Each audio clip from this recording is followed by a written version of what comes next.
Hello everyone. तो कैसे हैं आप सब? I welcome you all at Unacademy and I hope you are liking this course. So in this series of ML course this is our lecture 3, multiple linear equation.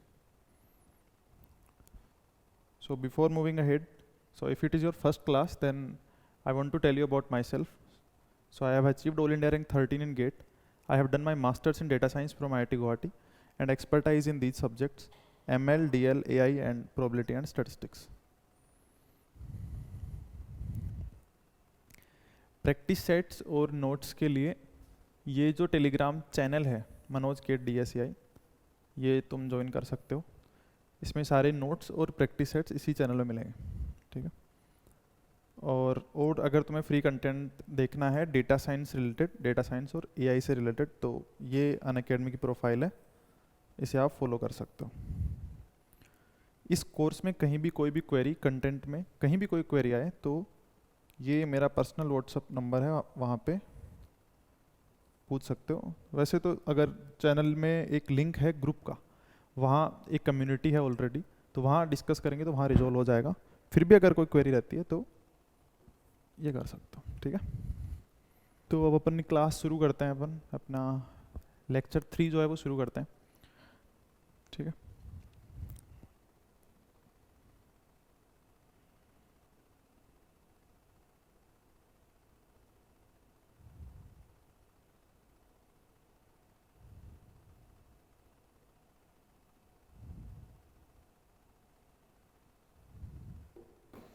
ठीक है, तो शुरू करते हैं अपन. देखो, क्लास स्टार्ट करने से पहले जो अपना लेक्चर स्टार्ट करेंगे अपन मल्टीपल लीनियर इक्वेशन का, उससे पहले एक कॉन्सेप्ट जो है वो मैं तुम्हें बताना चाहता हूँ. अगर ऑलरेडी तुम्हें पता है तो कोई बात नहीं, नहीं पता है तो यहीं से समझ लो. जितना मैं बताऊँ उतना सफिशिएंट है, उतना ध्यान रखो, उससे सारी अपनी प्रॉब्लम सॉल्व हो जाएंगी और जो लेक्चर है वो भी पूरा समझ में आ जाएगा, ठीक है. तो उसमें पहली चीज़ अपन देखते हैं derivative with respect to a vector. इस बात का मतलब क्या है, तो मैं इसको एक एग्जाम्पल से इसको बताता हूँ. तो एक एग्जाम्पल अपन देखते हैं, लीनियर फंक्शन है ना, लीनियर फंक्शन का एग्जाम्पल. उसका मतलब क्या है वो देखो. तो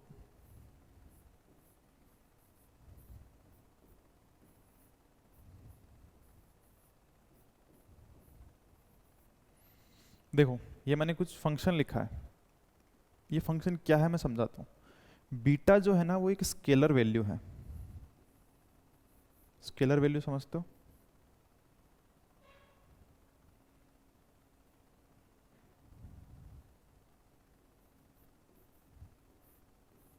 जो बीटा जो है ना वो है एक स्केलर वैल्यू. अल्फा और डब्ल्यू जो है वो दोनों वेक्टर हैं. जैसे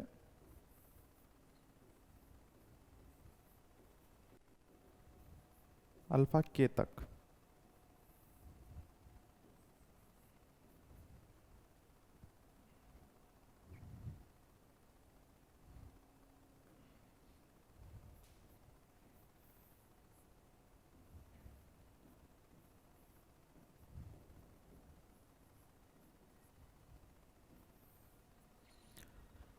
देखो, अल्फा ट्रांसपोज डब्ल्यू है ना, अल्फा ट्रांसपोज मतलब ये एक हॉरिजॉन्टल वेक्टर हो गया. कभी भी वेक्टर है ना, वेक्टर, कभी भी शब्द आए वेक्टर, उसका मतलब हमेशा कॉलम वेक्टर होता है. अगर तुम्हें कुछ भी स्पेसिफाई ना किया हो, उस वेक्टर को हमेशा कॉलम वेक्टर ट्रीट करना है. जैसे मैंने बोला एक अल्फा एक वेक्टर है, इसका मतलब वो एक कॉलम वेक्टर है. ऐसे जब मैंने इसका अल्फा ट्रांसपोज किया तो एक रो वेक्टर बन गए अल्फा. ऐसे ही डब्ल्यू आएगा इधर कुछ और ये बीटा आएगा. ये देखो, इसकी कुछ डायमेंशन होगी, जैसे इसकी डायमेंशन है k cross 1.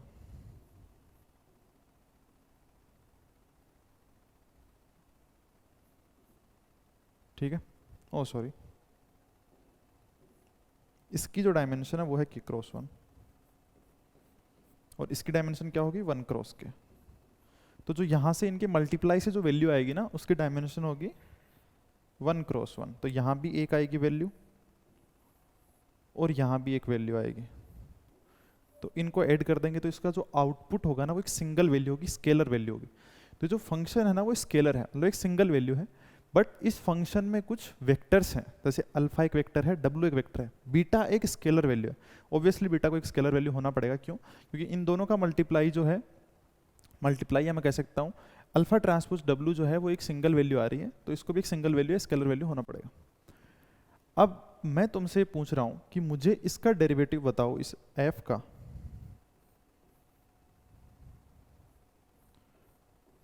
With respect to W. बताओ कैसे करोगे, कैसे करोगे? अच्छा, यहाँ पे लीनियर फंक्शन का मतलब क्या है?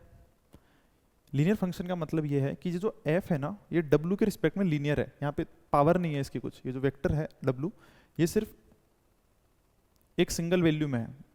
इसमें डिफरेंस तुम्हें पता चलेगा जब अपन क्वाड्रेटिक फंक्शन की बात करेंगे, है ना। तो अभी ध्यान रखो, लीनियर फंक्शन है, तो इसका ग्रेडियंट निकालना है, या मैं कह सकता हूँ उसका डेरिवेटिव निकालना है, एफ ऑफ डब्लू। तो कैसे करेंगे इसका डेरिवेटिव, कैसे निकालेंगे? देखो,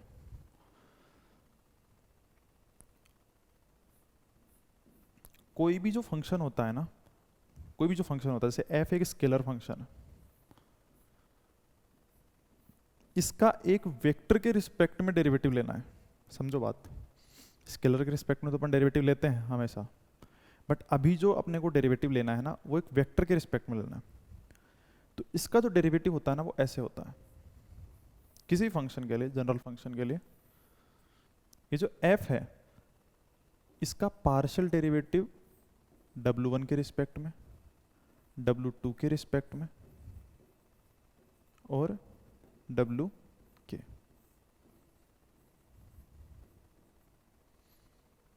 आई थिंक ये क्लियर है। इसका मतलब जो अपन डेरिवेटिव लेते हैं उसकी डायमेंशन, जो आउटपुट आता है वो एक वेक्टर आता है, और उसकी डायमेंशन उस W की डायमेंशन के सेम ही होती है। देखो W भी W1 से लेके WK तक था, और इसका अपन ने पार्शियल डेरिवेटिव किया वो भी W1 से लेके WK तक। ठीक है, अब ये लॉजिक लगा के जो अपना ये वाला जो फंक्शन था, मैं लिख देता हूँ इधर, F of W equal to alpha transpose W plus beta. इसका डेरिवेटिव करने का ट्राई करो, बताओ।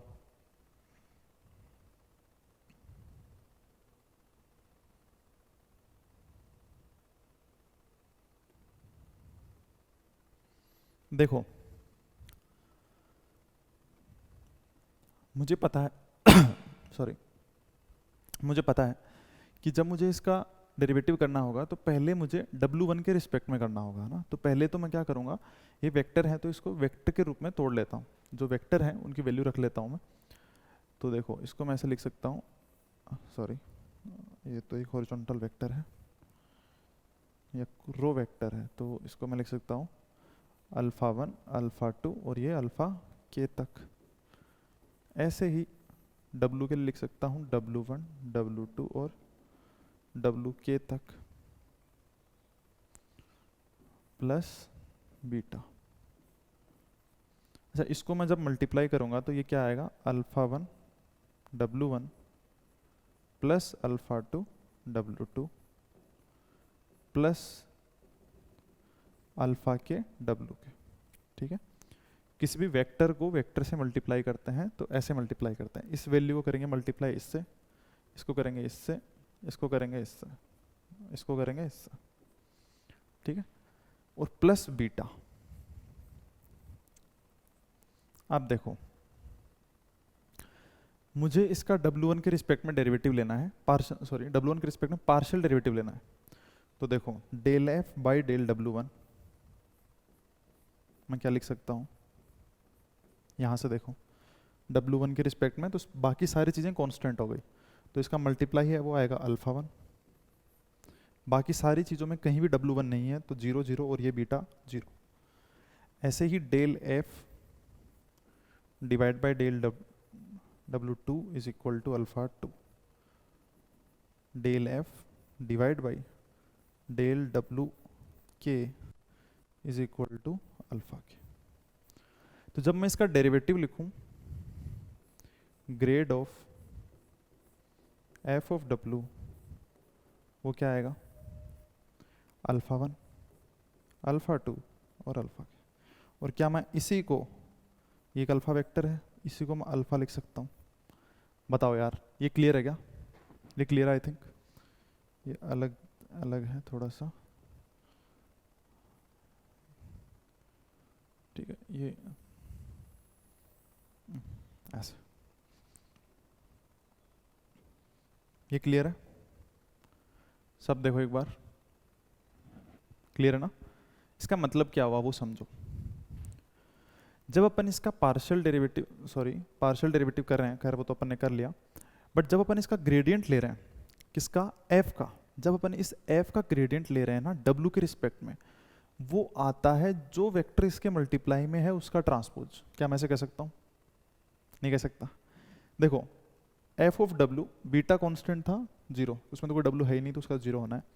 जो डब्ल्यू के मल्टीप्लाई में जो वेक्टर है उसका ट्रांसपोज, तो देखो ये है अल्फा ट्रांसपोज, और अल्फा ट्रांसपोज का ट्रांसपोज क्या होगा? अल्फा। अब से अपने को ध्यान रखना है, ये क्लियर है क्या? अब से अपने को ध्यान रखना है, क्या ध्यान रखना है?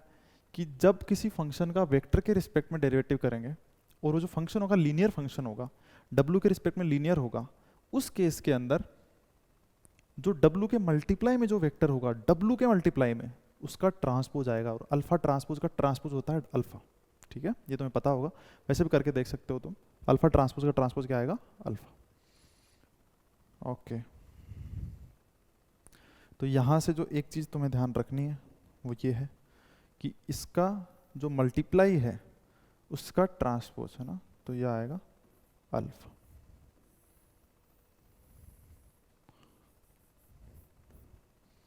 ठीक है, ठीक है, क्या बताओ?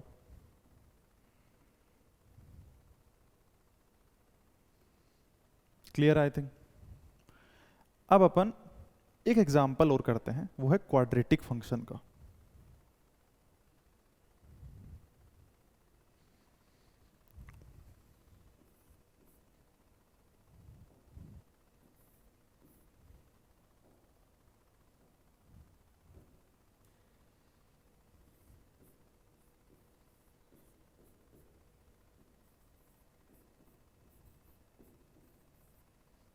ठीक है, ये क्वाड्रेटिक क्यों है? क्योंकि इसमें W 2 बार आया है। जब तुम इसे ओपन करोगे ना, W को जब तुम इसमें ओपन करोगे, W1 W2 WK तक, W एक वेक्टर है ना, W एक वेक्टर है, W1 W2 और WK। जब तुम इसे ओपन करोगे ना, ओपन करोगे तो ये देखो, ये एक रो वेक्टर, ए एक मैट्रिक्स है, ए क्या है? एक मैट्रिक्स है। अच्छा, इस मैट्रिक्स की डायमेंशन क्या होगी बताओ?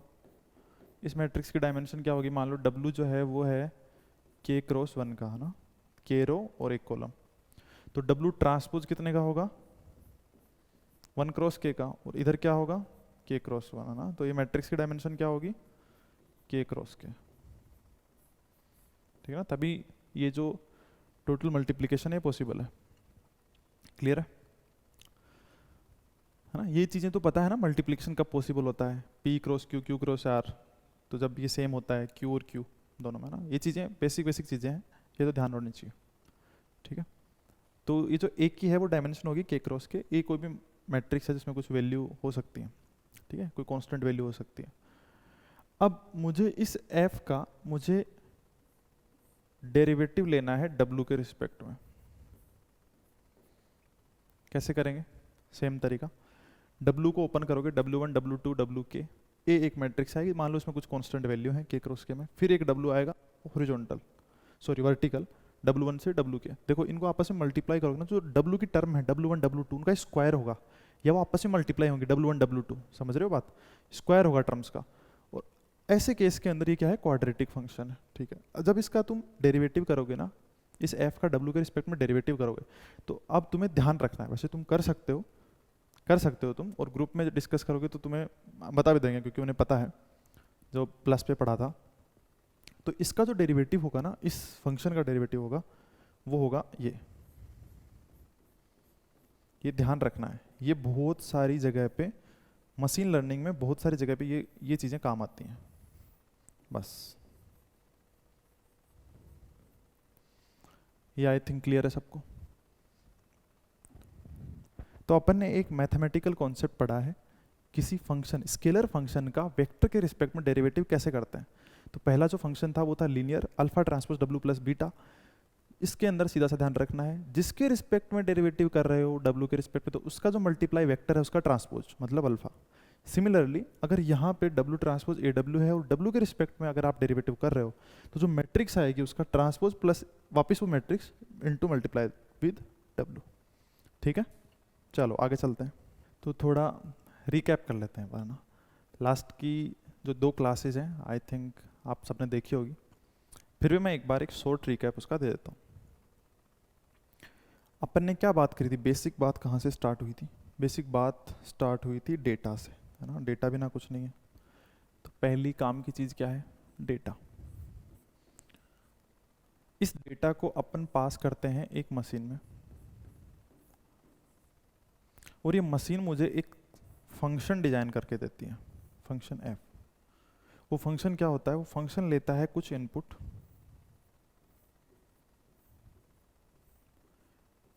जिन चीज़ों का वो इनपुट लेता है उन चीज़ों को, उन फीचर्स को अपन बोलते हैं इनपुट फीचर्स या इनपुट वेरिएबल्स, और कुछ ना कुछ आउटपुट देता है। इस बेस्ट फंक्शन के कोरोस्पोंडिंग कुछ पैरामीटर हो सकते हैं, उन पैरामीटर को हमें लर्न करना होता है। लर्न कहाँ से करती है machine? With the help of data. देखो कोई भी प्रॉब्लम जब अपन सोल्व करते हैं ना, कोई भी क्वेश्चन अपन सोल्व करें, कुछ चीज़ें उसमें गिवन होती हैं, उन गिवन चीज़ के बेस पे तुम कुछ आंसर पे कंक्लूड करते हो या पहुंचते हो। यहाँ मशीन को सिर्फ एक ही चीज़ पता है, वो है डेटा। ठीक है, तो डेटा गिवन है ऐसे समझ सकते हो, जैसे कोई प्रॉब्लम उसको सोल्व करनी है तो उसके लिए डेटा गिवन है। इस मशीन को ये जो एफ डिजाइन करना है ना, ये एफ डिजाइन सिर्फ इस डेटा से करना है, और कुछ नहीं पता मशीन को। मशीन को सिर्फ डेटा पता है, और उसको ये पता है कि मुझे एक बेस्ट एफ डिजाइन करना है। बेस्ट एफ डिजाइन मतलब बेस्ट एफ के कोरोस्पोंडिंग पैरामीटर उसे लर्न करने पड़ेंगे। तो जो मशीन है इस डेटा से इस बेस्ट एफ के कोरोस्पोंडिंग पैरामीटर लर्न करती है, और मशीन जब इन पैरामीटर को लर्न करती है ना, तो इस पूरी चीज़ को ही अपन बोलते हैं मशीन लर्निंग, है ना। ऑब्वियसली जो नाम है वो सेंस बना रहा है ना, मशीन लर्निंग। मशीन सीख रही है किससे? डेटा से। अब जो मशीन लर्निंग है ना, बेसिकली जो अपने कोर्स में या जो अपने स्कोप में हो 2 तरह की थी, सुपरवाइज्ड मशीन लर्निंग और अनसुपरवाइज्ड मशीन लर्निंग।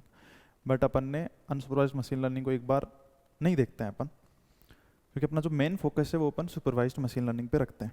ठीक है, तो जब अपना मेन फोकस अपन सुपरवाइज्ड मशीन लर्निंग पे रखते हैं, तो अपने को पता होना चाहिए कि यार सुपरवाइज्ड मशीन लर्निंग होती क्या है। जो सुपरवाइज मशीन लर्निंग होती है उसमें इनपुट से आउटपुट के बीच की मैपिंग होती है। तो जो अपन ने सारे एग्जाम्पल इस कोर्स में देखे थे वो सारे सुपरवाइज मशीन लर्निंग के देखे थे। ये जो फंक्शन जो अपने को डिजाइन करना होता है मशीन लर्निंग में, सुपरवाइज मशीन लर्निंग में, इसके अलग अलग केस में अलग अलग मतलब है। जैसे अपन ने देखा कि जो सुपरवाइज मशीन लर्निंग है उसको अपन 2 कैटेगरी में डिवाइड करते हैं। एक कैटेगरी होती है रिग्रेशन, और जो दूसरी कैटेगरी होती है वो है क्लासिफिकेशन। ये जो डिवाइड किया है ना, ये डिवाइड सिर्फ एक ही बेस पे हुआ है, वो है आउटपुट फीचर, और कुछ नहीं देखना। अगर तुम्हारा आउटपुट फीचर कंटिन्यूअस है, कंटिन्यूअस वैल्यू लेता है, तो वो है रिग्रेशन। और अगर वो डिस्क्रीट वैल्यू लेता है तो वो है क्लासिफिकेशन। रिग्रेशन के केस में जो बेस्ट एफ डिजाइन करने का मतलब होता है एक ऐसा function H of x design करें जो ले इनपुट और कोई भी रियल लाइन या किसी भी पॉजिटिव एक्सिस पे कोई भी कंटिन्यूस वैल्यू दे सकता है। बट क्लासिफिकेशन में एफ डिजाइन करने का मतलब वो फंक्शन तो होता ही है जो कुछ वैल्यू दे, रियल लाइन पे कुछ वैल्यू दे दी या कोई positive value they the, continuous value they the, but उस कंटिन्यूस वैल्यू जो यहाँ से आउटपुट आया है उस आउटपुट को एक थ्रेशोल्ड से भी पास किया जाता है। क्योंकि जो अपने को ओवरऑल आउटपुट है ना, वो क्या चाहिए? जो ओवरऑल आउटपुट है वो अपने को कैसा चाहिए? डिस्क्रीट चाहिए, 0 या 1। तो ये जो आउटपुट आता है एच ऑफ एक्स का, उसको एक थ्रेशोल्ड से पास किया जाता है। तो यहाँ एफ डिजाइन करने का मतलब ये पूरी चीज़ है। ये जो एफ अपन डिजाइन करते हैं, यहाँ पे एफ ये है, यहाँ पे एफ ये है, इसको ही कई बार बोलने में इसको मॉडल बोल देते हैं, ठीक है। ये जो एफ अपन बोलते हैं इसको ही मॉडल बोल देते हैं, है ना, सुना होगा मशीन लर्निंग मॉडल्स। तो ये एफ ही है। यहाँ तक बात आई थिंक क्लियर है। इसके बाद अपन एक एल्गोरिदम पे आए थे, और वो एल्गोरिदम किसकी थी? सुपरवाइज्ड मशीन लर्निंग की एक एल्गोरिदम थी, उसका नाम था लीनियर रिग्रेशन।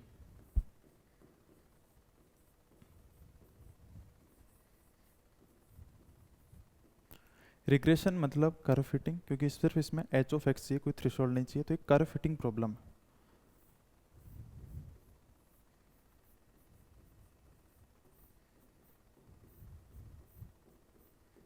और जब अपना कर्व जो है, जो अपन फिट करेंगे डेटा में, वो अगर लाइन हो तो ये है लीनियर रिग्रेशन। तो इसके लिए अपन ने पहले देखा था एक डेटा, ऐसा आइसक्रीम का सेल्स डेटा। इस डेटा को, ये डेटा जैसे दे रखा है एक टेबल में, इसमें एक इनपुट फीचर है और एक आउटपुट फीचर है, बट वो इनपुट फीचर और आउटपुट फीचर डिसाइड होगा कि अपने पास क्वेश्चन क्या आता है, ठीक है। तो एक इसमें इनपुट फीचर है, मान लो फॉर एग्जांपल क्वेश्चन आता है कि किसी पर्टिकुलर डे पे टेम्परेचर जो है वो 35 डिग्री सेल्सियस है। 35 तो इसमें है, तो मान लो मैं कुछ और ले लेता हूँ, हाँ 36 डिग्री सेल्सियस है।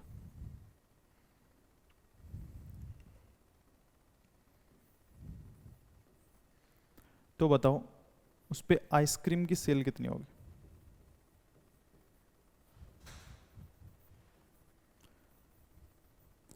अब अपने को प्रेडिक्ट करना है आइसक्रीम की सेल्स, है ना, तो प्रेडिक्शन ये है, तो इसलिए अपना जो आउटपुट फीचर है ना वो ये हो गया, इनपुट फीचर ये हो गया, ठीक है। इसके बाद अपन ने जो ये डेटा है इसको अपन ने प्लॉट किया था, इस डेटा को अपन ने प्लॉट किया था।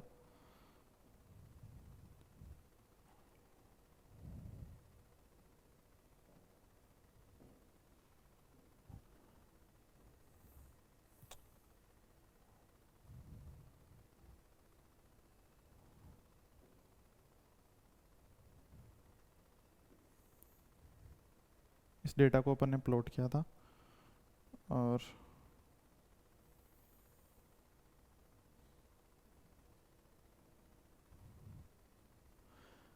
यहाँ पे अपना था इनपुट फीचर x, यहाँ था अपना आउटपुट फीचर y, और यहाँ इस डेटा के कुछ ना कुछ पॉइंट्स थे, और यहाँ अपन ने एक बेस्ट लाइन फिट करी थी।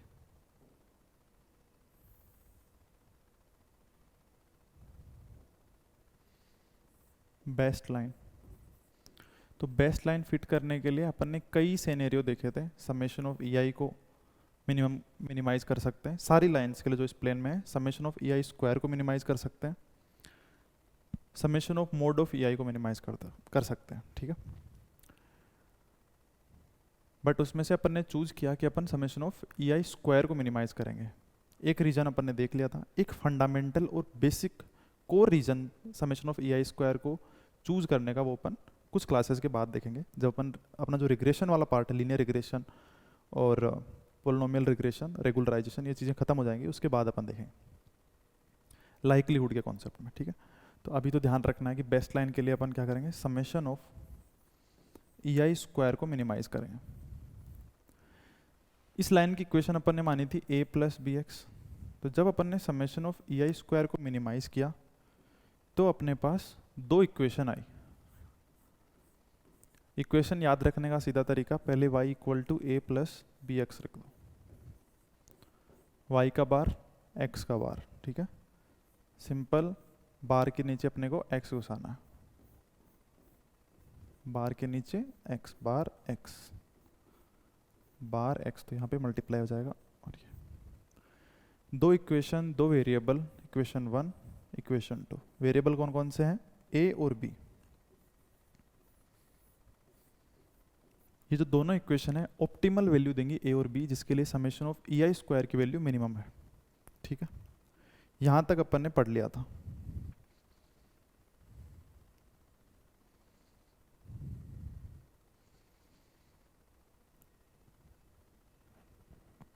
यहाँ तक आई थिंक क्लियर है। अब ये जो एक प्रॉब्लम है जो मैंने लास्ट क्लास में दी थी सोल्व करने के लिए, ठीक है, तो उसको अपन सोल्व करके देखते हैं। Consider a data set D1 equal to x1 y1 xn से लेके xn yn, है ना। इसका मतलब क्या है? इसका मतलब यह है कि एक डेटा है अपने पास D1, ठीक है। पेन थोड़ा दूसरा यूज कर लेता हूँ।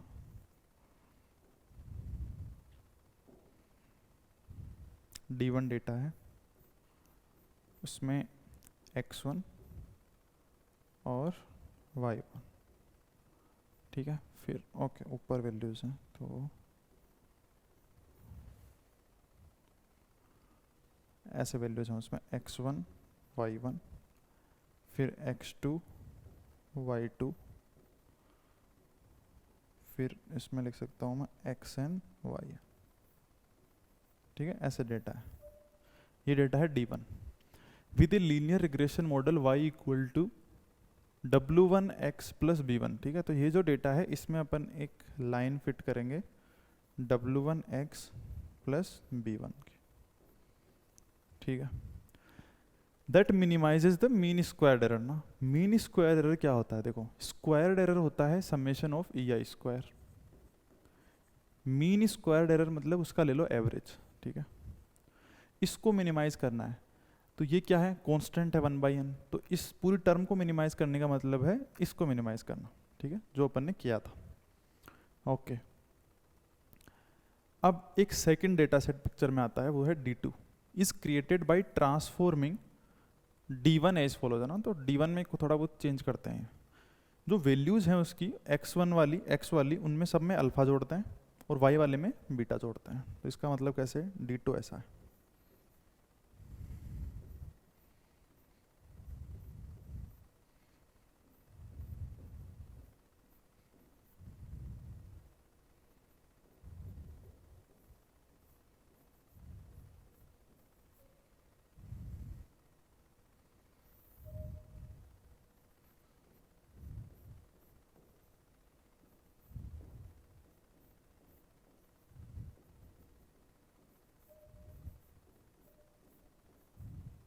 देख लो एक बार,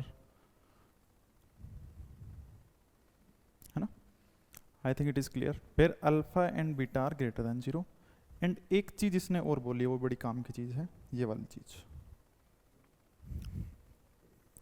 W1 alpha not equal to beta. इसका क्या मतलब है वो देखेंगे अभी अपन। फिर एक नया मॉडल वो बनाते हैं इस D2 डेटा सेट पे, और वो है W2x प्लस B2, ठीक है। Which of the following statements correctly describes the relation between the parameters of the model trend on D1 and D2, ठीक है। तो इनके जो W1 W2 B1 B2 है, इनके आपस का रिलेशन बताना है, इक्वल है नहीं इक्वल है। I think problem is clear for everyone, so now will try to approach the problem. आगे अपन प्रॉब्लम सोल्व करें उससे पहले एक चीज समझो।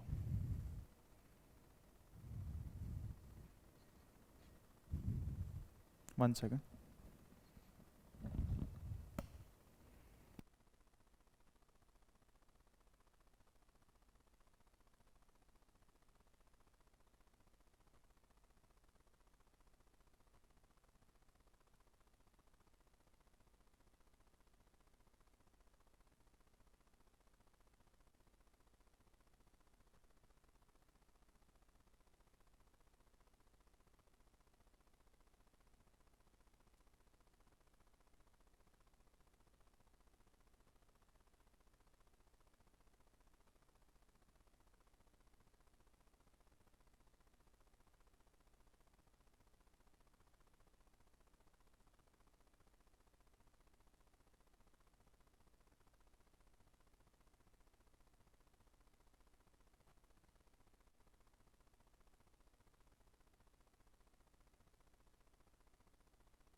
ठीक है, तो अपन प्रॉब्लम को अप्रोच करते हैं अभी।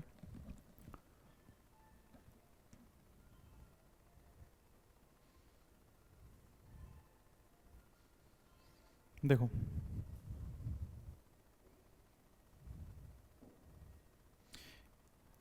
प्रॉब्लम समझने से पहले, प्रॉब्लम को अप्रोच करने से पहले एक छोटी सी चीज़ है, वो मैं तुम्हें बताता हूँ।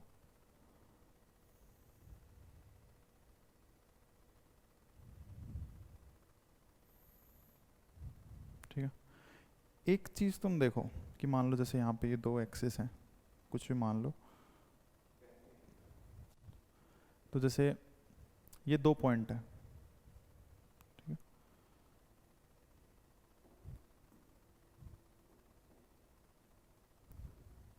दो पॉइंट है, इनको समझो। एक पॉइंट ये है और एक पॉइंट ये है। ठीक है, मैं इस पॉइंट को थोड़ा इधर बना देता हूँ। ठीक है, ये x मान लो और ये y मान लो। ठीक, ये दो पॉइंट आई थिंक विजिबल हैं। ठीक, अब इन दो पॉइंट को मैं थोड़ा शिफ्ट करता हूँ। ठीक है, देखो कैसे शिफ्ट करता हूँ कि मान लो मैंने इसको इधर 1 शिफ्ट किया और इसको भी मैंने इधर 1 शिफ्ट किया। ठीक है, तो ये दोनों पॉइंट ये यहाँ आ जाएगा और ये यहाँ आ जाएगा। तो मैं एक चीज़ कह सकता हूँ क्या, इन दोनों को जब मैंने सेम शिफ्ट किया 1 1, एक डायरेक्शन में है ना, ये काम की चीज़ है। Same shift in same direction, same shift किया बट और डायरेक्शन भी सेम थी, तो इन दोनों के बीच का जो रिलेटिव ओरिएंटेशन है ना, वो चेंज नहीं होगा। ये बात क्लियर है? देखो, पहले ओरिएंटेशन इन दोनों के बीच का कुछ ऐसा था। अच्छा,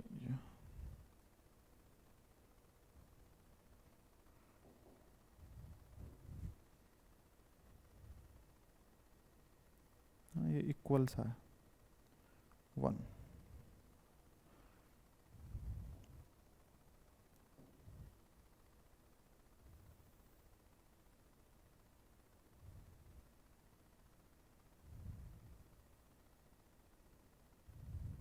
देखो, इस पॉइंट को मैंने थोड़ा सा वैसे दिख सकता है ऐसे, हाँ,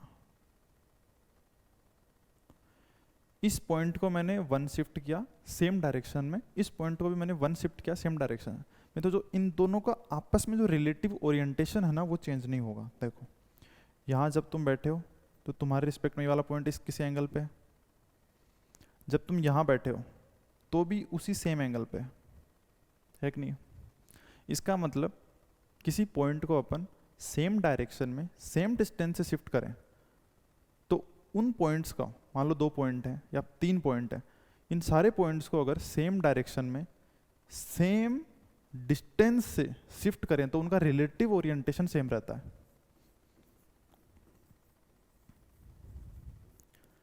रिलेटिव ओरिएंटेशन,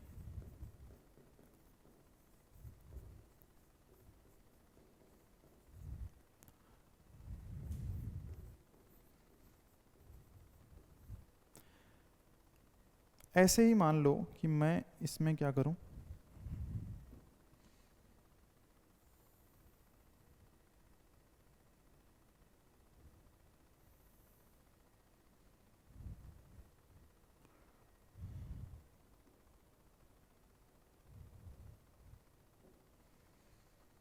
मान लो कि अभी जो पॉइंट है, मान लो ये x एक्सिस है, ये y एक्सिस है। अभी जो पॉइंट है, ये पॉइंट यहाँ पे है, एक पॉइंट आपने ले लिया यहाँ पे। पहले अपन ने क्या करा, इनको एक सेम डायरेक्शन थी, वो x एक्सिस थी। अब मैं मान लो मैं इसको 1 शिफ्ट करूँ तो ये भी 1 शिफ्ट हो गया, अभी रिलेटिव ओरिएंटेशन चेंज नहीं हुआ। अब पॉइंट यहाँ आ गए, सेम है, इसका और इसका रिलेटिव ओरिएंटेशन सेम है, यहाँ जो पॉइंट्स आ गए। अब मैं इन दोनों को सेम डायरेक्शन में सेम मूव किया मैंने, कितना 2,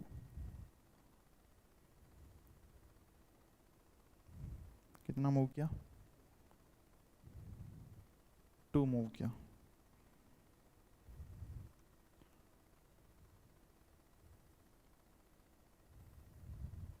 सेम सा लग रहा है। अब ये पॉइंट यहाँ पे और ये पॉइंट यहाँ पे दोनों सेम डायरेक्शन में सेम डिस्टेंस मूव कर रहे हैं, इसका मतलब अब भी इनका ओरिएंटेशन चेंज नहीं होगा, नहीं होगा। इसका मतलब क्या हुआ, ओरिएंटेशन बता रहा हूँ ना, रिलेटिव ओरिएंटेशन। इसका मतलब पहले जो पॉइंट थे ये और ये, इन दोनों का ओरिएंटेशन कुछ था, यहां से मैं यहां गया, इन दोनों का ओरिएंटेशन सेम रहेगा। यहां से मैं यहां गया, फिर इन दोनों का ओरिएंटेशन सेम रहेगा। ये क्लियर है? इसका मतलब मैं एक चीज कह सकता हूँ कि यहां से यहां जाने पे भी ओरिएंटेशन सेम है। अरे एक ही तो बात है, यहाँ से यहाँ गए, तीनों जगह ओरिएंटेशन सेम है। तीन जगह जहाँ अपन अपने पॉइंट है, इन तीनों जगह पे इन दो पॉइंट्स का रिलेटिव ओरिएंटेशन सेम है। क्योंकि वैसे भी देख सकते हो, जैसे ये 1 है ये 2 है, तो यहाँ पे देखो ये कुछ डिस्टेंस है 1 स्क्वायर प्लस 2 स्क्वायर, ये कुछ डिस्टेंस है 1 स्क्वायर प्लस 2 स्क्वायर, है ना। वैसे भी देख सकते हो मैथमेटिकली भी, ये एंगल निकाल सकते हो कि ये सेम एंगल पे गया, same angle 2/n tan theta, tan inverse 2/n, tan inverse 2/n in same distance, तो इनका जो रिलेटिव ओरिएंटेशन है ना वो चेंज नहीं होगा। ठीक है, तो एक बात जो ध्यान रखनी है कि सेम डायरेक्शन में अगर पॉइंट्स मूव कर रहे हैं विद सेम डिस्टेंस, तब उन पॉइंट्स का रिलेटिव ओरिएंटेशन सेम रहता है, सिंपल। तो मान लो ये 2 पॉइंट्स की बात हुई, ऐसा ही अगर 3 पॉइंट्स होगा तो इन तीनों पॉइंट्स का आपस में जो रिलेटिव ओरिएंटेशन है ना वो सेम रहेगा। 4 पॉइंट्स होंगे, उनका आपस में रिलेटिव ओरिएंटेशन सेम रहेगा। जैसे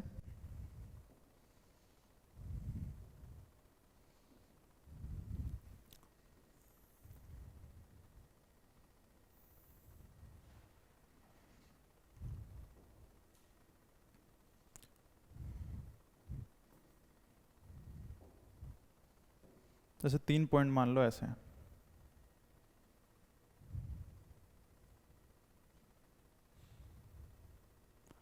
ठीक है, ऐसे हैं। तो तुमने क्या करा, बेस्ट लाइन निकाली। बेस्ट लाइन क्या होगी, कुछ ऐसे होगी, ऐसे होगी ना। क्यों ऐसी होगी, इसके ऊपर क्यों नहीं हो सकती, ऐसी क्यों होगी, क्यों, क्योंकि इसके इस लाइन के ऊपर के एरर का सम और नीचे के एरर का सम इक्वल होगा। सही बात है, ये ऊपर का टोटल सम और नीचे का टोटल सम एरर का इक्वल होना चाहिए, तभी summation of EI equal to 0 होगा। याद है ना, लास्ट क्लास में अपन ने देखा था एक concept, summation of EI equal to 0।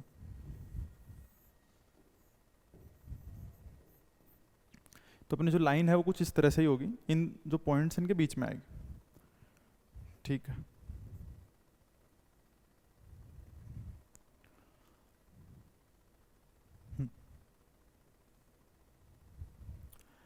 अब मान लो एक ये पॉइंट था अपना, एक ये पॉइंट था और एक ये पॉइंट था, ठीक है। इनको मैंने, इनका ओरिएंटेशन में यहाँ से लेके इन पॉइंट्स को सेम मैंने कुछ शिफ्ट कर दिया। मान लो इस पॉइंट का एक्स एक्सिस कुछ शिफ्ट किया अल्फा, और वाई कुछ शिफ्ट किया बीटा। सेम इसका मैंने अल्फा वाई कुछ शिफ्ट कर दिया बीटा, सेम सेम शिफ्ट करना है।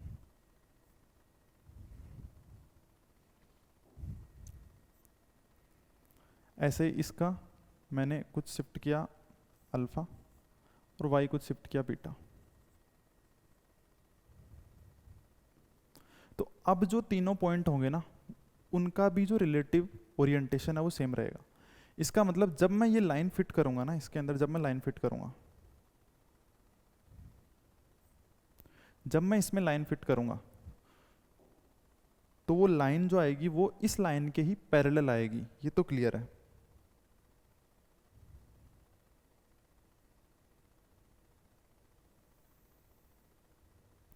ये मैंने वैसे कर दिया, इसको लाइन से भी दिखा सकते हैं।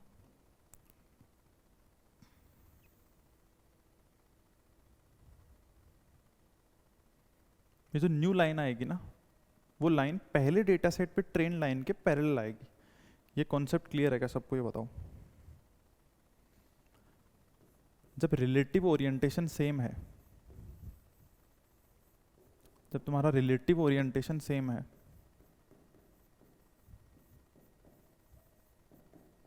जब तुम्हारा रिलेटिव ओरिएंटेशन सेम है, तुम्हारे 3 पॉइंट मान लो कि ऐसे ऐसे ऐसे हैं, तो इन्हें अगर तुम कहीं शिफ्ट भी कर दोगे ना, कितने भी से भी शिफ्ट करोगे, तो भी इनका ओरिएंटेशन ऐसे ही रहेगा। तो अब जो लाइन आएगी ना वो ऐसे आएगी, पहले लाइन ऐसे आ रही थी, ठीक है, तो दोनों लाइन पैरेलल होंगे। समझ रहे हो कॉन्सेप्ट? क्योंकि उनका सारे पॉइंट्स का जो रिलेटिव ओरिएंटेशन है ना वो सेम रहेगा। अब सेम बात इस क्वेश्चन में पूछी गई थी, जो डेटा सेट के पॉइंट्स थे ना, जो पॉइंट थे,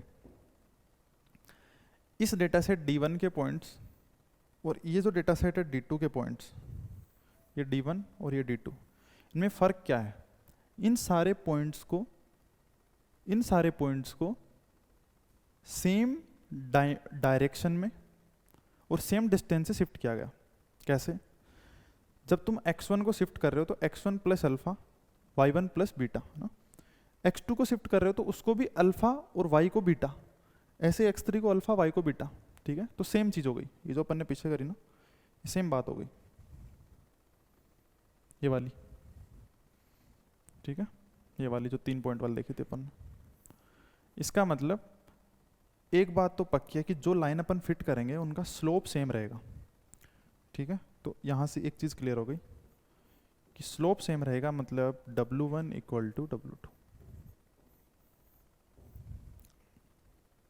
अभी भी ओरिएंटेशन सेम रहेगा, इसमें डाउट आ रहा है तो कुछ नहीं करना, पेन पेपर लो, स्केल लगाओ, जो डायमेंशन है वो नापो और सेम गैप पे उनको शिफ्ट करके ट्रांसफॉर्म करके देखो, 1 2 1 x में कर दो, y में 2 ट्रांसफॉर्म कर दो, तो तुम देखोगे कि जो डेटा है ना, जैसे एक जगह मान लो डेटा क्लस्टर है, तो सेम तरह का डेटा कहीं और शिफ्ट हो जाएगा, पर जो उनका रिलेटिव बिहेवियर है ना डेटा का, जो रिलेटिव ओरिएंटेशन है वो सेम रहेगा।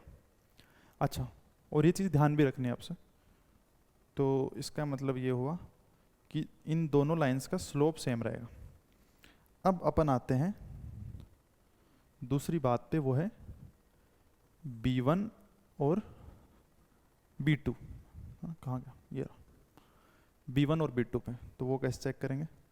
उसको चेक करने के लिए अपने पास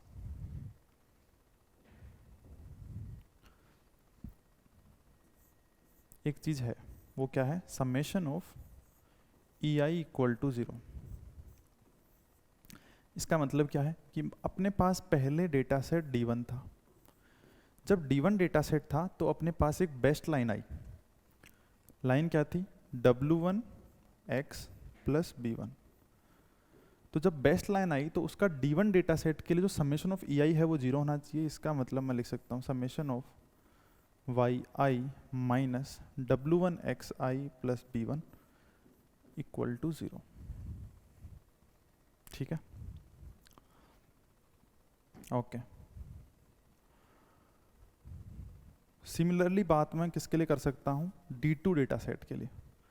D2 डेटा सेट के लिए मैं क्या कह सकता हूँ? D2 डेटा सेट में क्या है? Summation of YI plus beta है ना, जो एक्चुअल वैल्यू है उसमें YI प्लस बीटा है, minus W1 xi plus alpha है।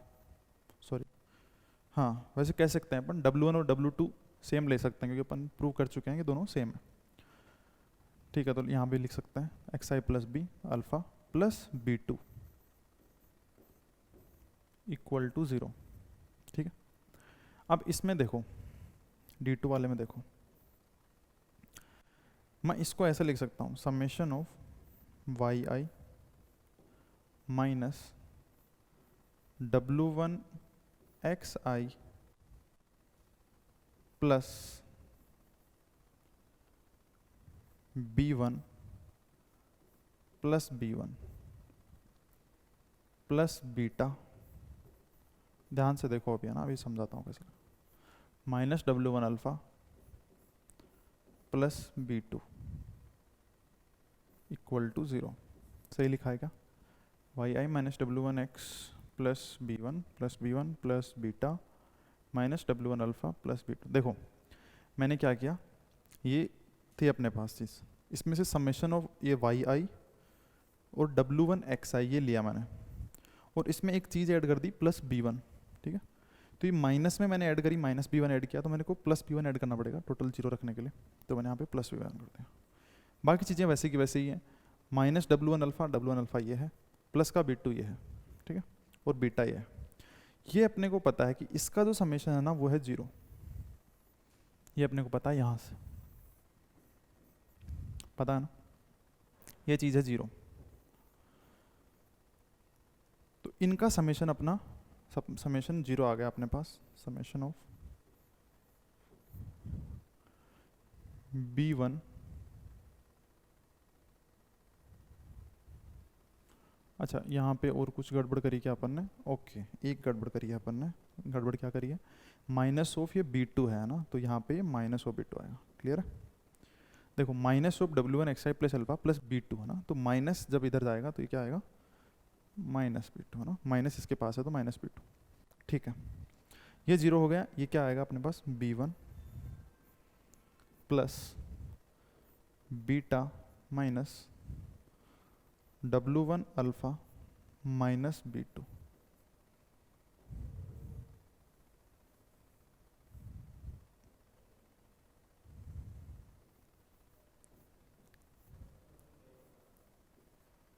Equal to 0। अब देखो ये जब अपन समेशन करते हैं ना, सारे n पॉइंट पे समेशन करते हैं, सारे पॉइंट्स के लिए अपने पास एक पैरामीटर है, फिक्स पैरामीटर B1, तो इन सारे पॉइंट्स के हिसाब से कोई कांस्टेंट वैल्यू है ना, वैसे तो पैरामीटर है, बट जब ये समेशन करेंगे, समेशन के रिस्पेक्ट में सारे पॉइंट्स के लिए उसको जोड़ेंगे, सारे पॉइंट्स के लिए उसकी वैल्यू एक फिक्स है, चेंज नहीं हो रही। बीटा, बीटा क्या है, सारे पॉइंट्स में सेम बीटा जोड़ रहे हैं तो ये वैल्यू फिक्स है। माइनस W1 अल्फा ना, W1 भी फिक्स है, अल्फा भी फिक्स है, और माइनस B2 सेम B2 के साथ, तो ये समेशन के हिसाब से कॉन्स्टेंट हो गया, तो ये समेशन के इधर आ जाएगा, और या मैं इसको लिख सकता हूँ कि n से मल्टीप्लाई हो जाएगा, n इंटू दिस है ना, सेम चीज़ को आप n बार जोड़ो, 1 + 1 + 1 क्या हो जाएगा, n, a + a n a, तो सेम ये n इंटू दिस टर्म आएगा। अब n तो एक नॉन जीरो वैल्यू है, ये वाली टर्म है, इसको जीरो होना पड़ेगा, इसका मतलब किसको जीरो होना पड़ेगा, इसको जीरो होना पड़ेगा, B1 plus beta minus W1 alpha और माइनस B2 को मैं ले जाता हूँ उधर, तो इक्वल टू B2।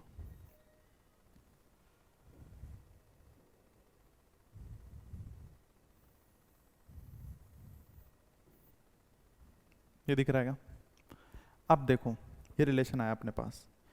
अब एक बात समझ में आती है कि B1 और B2 तो इक्वल नहीं है कि नहीं? जब लाइन का स्लोप सेम हो तो ज़रूरी नहीं है कि B1 और B2 इक्वल हो, तो वहाँ पे एक चीज़ आती है, ये अगर ये दोनों चीज़ मिला के हो गई जीरो, अगर ये दोनों चीज़ मिला के हो गई जीरो, मतलब B1 और B2 सेम हो सकते हैं if and only if beta is equal to W1 alpha. अच्छा बीटा और W1 अल्फा इक्वल नहीं है तो B1 और B2 सेम नहीं हो सकता, ठीक है। तो ये देखो W1 अल्फा और बीटा जो है वो इक्वल नहीं है, मतलब B1 और B2 अपने इक्वल नहीं है, तो W1 और W2 तो इक्वल है, B1 और B2 इक्वल नहीं। थोड़ा सा लेंथी क्वेश्चन था, बट ऐसे क्वेश्चन से कॉन्सेप्ट समझने की कोशिश करो, ठीक है। एक चीज़ जब भी सारे पॉइंट्स को सेम तरीके से, मतलब सेम डायरेक्शन में सेम डिस्टेंस से जब शिफ्ट किया जाता है तो उनके बीच का रिलेटिव ओरिएंटेशन चेंज नहीं होता, और जब रिलेटिव ओरिएंटेशन चेंज नहीं होता तो जो लाइन फिट पहले कर रही थी वही लाइन फिट करेगी बट विद सेम स्लोप। जो इंटरसेप्ट है, जो इंटरसेप्ट वाली टर्म है वो चेंज हो सकती है, वो डिपेंड करेगा इस टर्म पे W1 अल्फा और beta. So that we concluded from this question. चलो आगे चलते हैं। देखो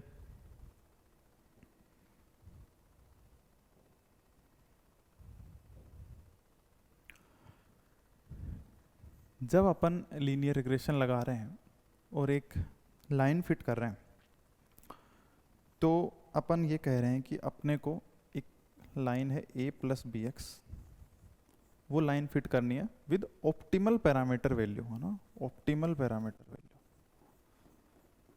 और ऑप्टिमल पैरामीटर वैल्यू कहाँ से निकाली जाएगी, समेशन ऑफ EI स्क्वायर को मिनिमाइज करके।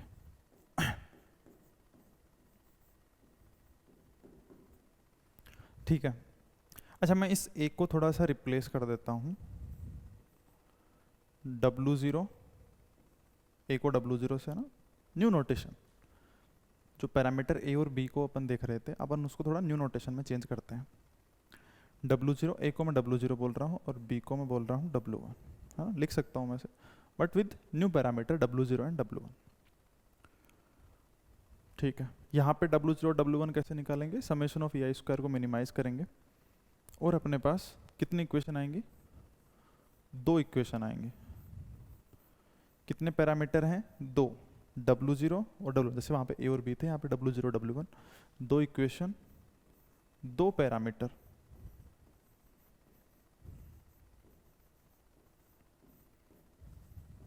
अच्छा, इनपुट कितने हैं, इनपुट कितने हैं, नंबर ऑफ इनपुट्स कितने हैं, एक ही है x, है ना, यहाँ पे नंबर ऑफ इनपुट एक ही है। 2 इक्वेशन 2 पैरामीटर, तो अपना जो ऑप्टिमल वैल्यू है W0 और W1 की वो अपने को मिल जाएगी और अपनी जो बेस्ट लाइन है विद 1 इनपुट फीचर अपने को मिल जाएगी, best line with optimal parameters. ठीक है, अब थोड़ा सा अपन चेंज करते हैं। मान लो मैं तुम्हें ये पूछूं कि मेरे पास जो इनपुट है ना वो 2 है, एक नहीं है 2 है, और 2 इनपुट फीचर के लिए बेस्ट लाइन क्या होगी। ठीक है, अच्छा तो पहले अपने को एक लीनियर इक्वेशन पता होना चाहिए 2 इनपुट फीचर के लिए, है कि नहीं। ये एक इनपुट फीचर के लिए एक लाइन की इक्वेशन है। सिमिलरली मैं तुम्हें पूछूं कि 2 इनपुट फीचर के लिए लाइन की इक्वेशन क्या होगी, तो क्या अपन उसको मैं ऐसे लिख सकता हूँ, देखो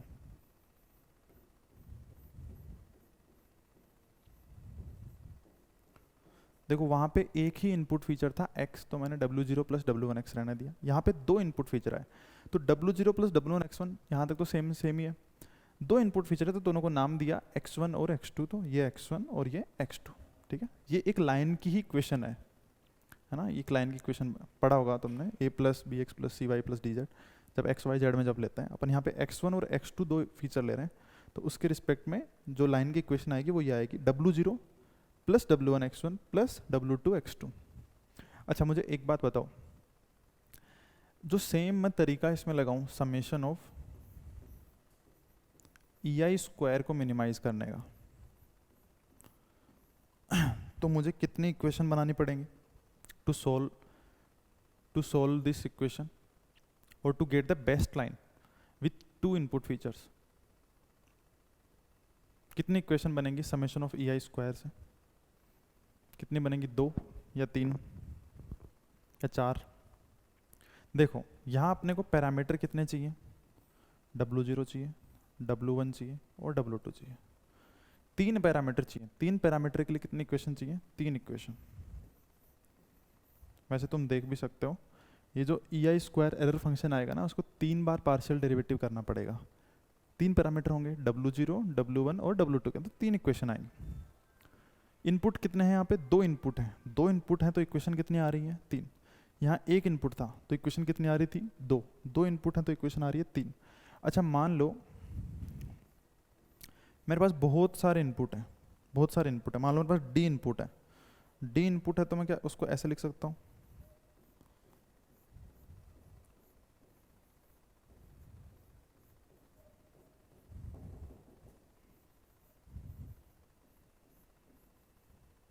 क्या मेरे पास D इनपुट है तो अपन उसको ऐसे लिख सकते हैं W0 plus W1x1 plus W2x2 plus plus WDxt। Clear, okay. यहाँ पे कितनी इक्वेशंस चाहिएंगी अपने को, यहाँ पे कितने, पहले तो पैरामीटर कितने हैं जो अपने को ऑप्टिमल पैरामीटर चाहिए, W0 W1 W2 और WD, मतलब D+1 number of parameters, D+1 parameters, D+1 हो गया ना, D यहाँ तक हो गए, ये W0 तो D+1 पैरामीटर, मतलब इक्वेशन भी कितने चाहिए अपने को, D+1 पैरामीटर को सोल्व करने के लिए D+1 इक्वेशन।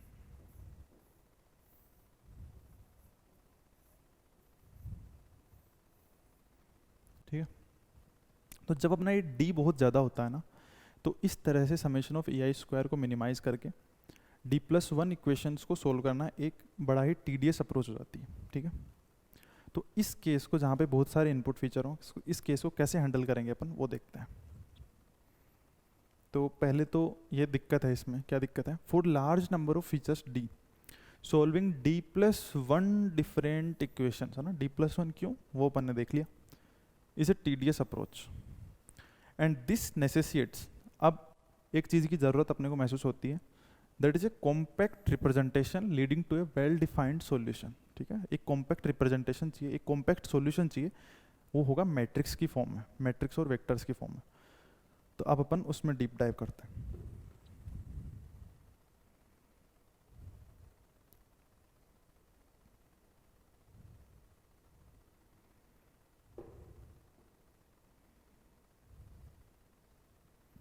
ठीक है, तो अपन शुरू करते हैं। देखो, जैसे अपने पास जो डेटा होगा ना वो कुछ इस तरह का होगा, क्योंकि अपन बात कर रहे हैं जब इनपुट फीचर एक से ज़्यादा हो। तो मान लो कि अपने पास जो डेटा होगा वो कुछ इस तरह का होगा।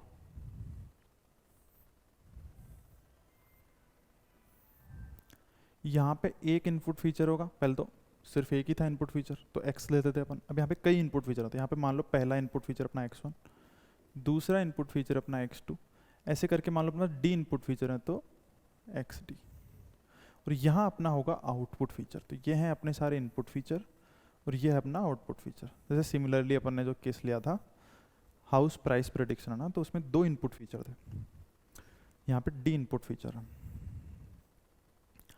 यहाँ ये जो डेटा गिवन होगा, ध्यान से समझना, इस डेरिवेशन में बहुत सारा कन्फ्यूजन नोटेशन के लिए होता है प्रॉब्लम सोल्व करते टाइम। तो इस डेरिवेशन को आराम से समझना, ध्यान से देखना, एवरीथिंग विल बी क्लियर। ठीक है, कोई डाउट नहीं रहेगा, बस ध्यान से समझो। अच्छा, ये डेटा मेरे को गिवन है, यहाँ कुछ वैल्यू मुझे गिवन होगी, यहाँ कुछ वैल्यू, यहाँ कुछ वैल्यू गिवन होगी, है ना, ऐसे वैल्यू गिवन होगी। तो मैं एक चीज़ बताओ, जो मेरा फर्स्ट डेटा पॉइंट है, फर्स्ट डेटा पॉइंट, उसके लिए मैं एरर लिखना चाहूँ, है ना, एरर स्क्वायर, अपन को समेशन ऑफ EI स्क्वायर को मिनिमाइज करना है। अपना टास्क क्या है, समेशन ऑफ EI स्क्वायर। पहले वो एक इनपुट फीचर के लिए कर रहे थे समेशन ऑफ EI स्क्वायर को मिनिमाइज, अब वही चीज़ अपन डी इनपुट फीचर के लिए करेंगे, समेशन ऑफ EI स्क्वायर को मिनिमाइज। तो पहले उसके लिए E1 निकाल लेता हूँ। E1 मतलब फर्स्ट डेटा पॉइंट की एरर। उसको मैं कैसे लिखूंगा, देखो, actual value of y, actual value of y, तो मैं उसको लिख देता हूँ y1 माइनस, यहाँ पे होगा अपना प्रेडिक्शन। प्रेडिक्शन की इक्वेशन क्या होगी इस केस में, W0 plus W1 x1 plus W2 x2 plus WD xd। ये क्लियर है आई थिंक, ध्यान समझो ध्यान से। यहाँ पे D क्या है, D number of input feature, total feature नहीं है, D है नंबर ऑफ इनपुट फीचर।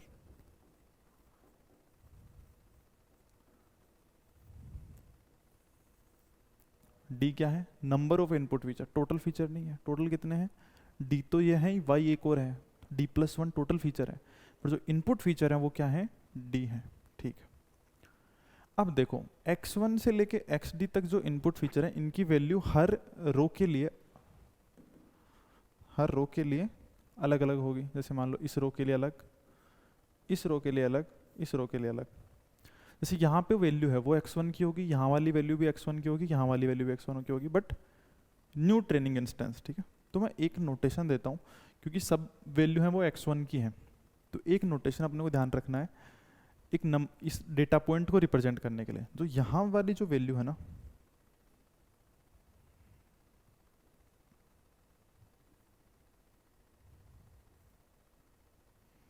जो यहाँ वाली वैल्यू है, यहाँ वाली, ये x1 डेटा पॉइंट की वैल्यू है, x1 डेटा पॉइंट की वैल्यू है, और फॉर फर्स्ट डेटा पॉइंट है ना, ये क्या है, first data point, for first data point. तो इसको मैं क्या लिख सकता हूँ, x1 for first data point मतलब x1 1। ठीक है, ये x1 की ही वैल्यू है but with second data point. ठीक है, ये क्या है, ऐसे ही x1 की nth डेटा पॉइंट। सिमिलरली ये x2 की वैल्यू है फॉर फर्स्ट डेटा पॉइंट, इधर xd की वैल्यू है फॉर फर्स्ट डेटा पॉइंट, ये xd की वैल्यू है फॉर nth डेटा पॉइंट, ये x2 की वैल्यू है फॉर nth डेटा पॉइंट। ठीक है, तो मैं इसको कैसे लिख सकता हूँ, for first data point W1 x1, ये सुपर स्क्रिप्ट, x2 की ये वाली वैल्यू है ना, ये वाली वैल्यू, और xd की ये वाली वैल्यू। क्लियर। अब देखो, सेकंड पॉइंट की एरर लिखते हैं अपन, उसको कैसे लिख सकता हूँ, y2 minus w0 plus w1 x1 for second data point plus w2 x2 for second data point plus dot dot dot wd xd for second data point. अपने पास टोटल डेटा पॉइंट्स हैं n, है ना। अब notation ध्यान रखना, n अपन बोल रहे हैं total number of data points, मतलब ये जो इसकी सारी जो लेंथ है ना, सारी लेंथ वो है n, मतलब n मतलब number of data points.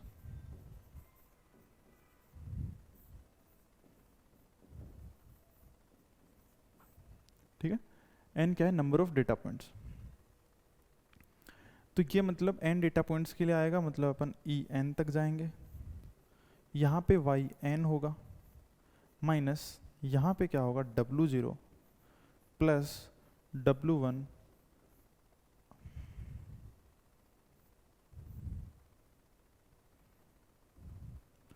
x1 super script n for nth data point plus w2 x2 super script n for nth data point wd xd for nth data point. अगर इन notations में तुम ध्यान नहीं दोगे तो इसमें इश्यू आएगा, ठीक है। तो इनमें कंफ्यूजन नहीं होना है। सुपर स्क्रिप्ट दो चीज़ें हैं, सुपर स्क्रिप्ट क्यों लगा रहे हैं वो ध्यान रहना चाहिए, क्यों लगा रहे हैं, to showing the each individual training instance, ठीक है। ये फर्स्ट ट्रेनिंग इंस्टेंस, सेकंड और ये nth training instance. Total number of training data के अंदर जो रो है वो n है, तो वो n है। Number of input feature d है, ठीक है। अब एक बात मुझे बताओ, ये जो चीज़ है, ये वाली चीज़,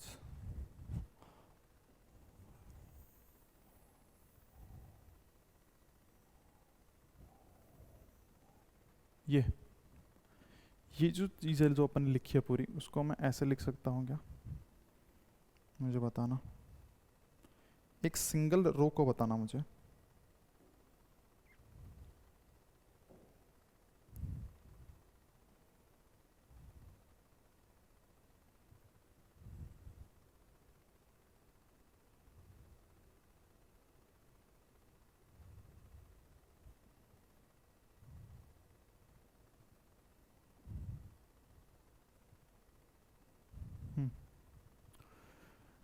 जैसे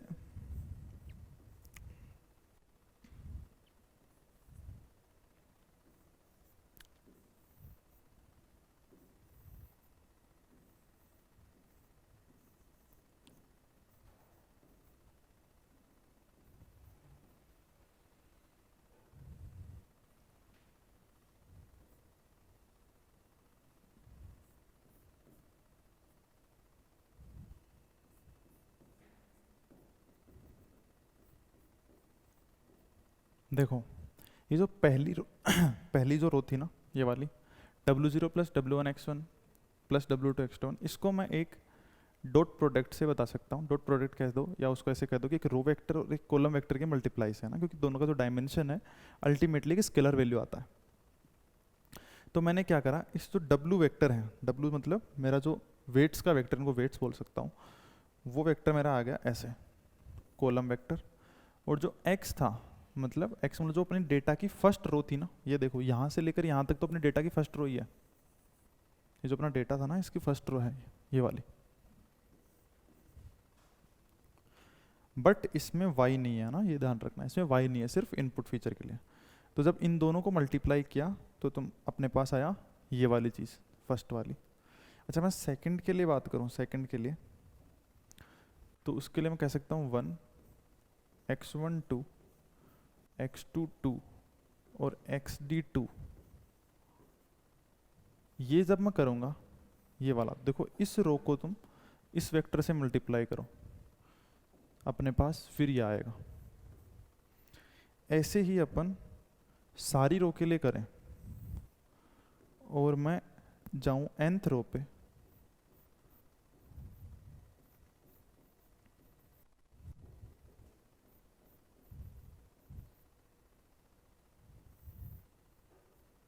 ठीक है, nth रो पे जाएं। ये जो वेट वेक्टर है इसको अपन ऐसे थोड़ा नीचे तक दिखा सकते हैं।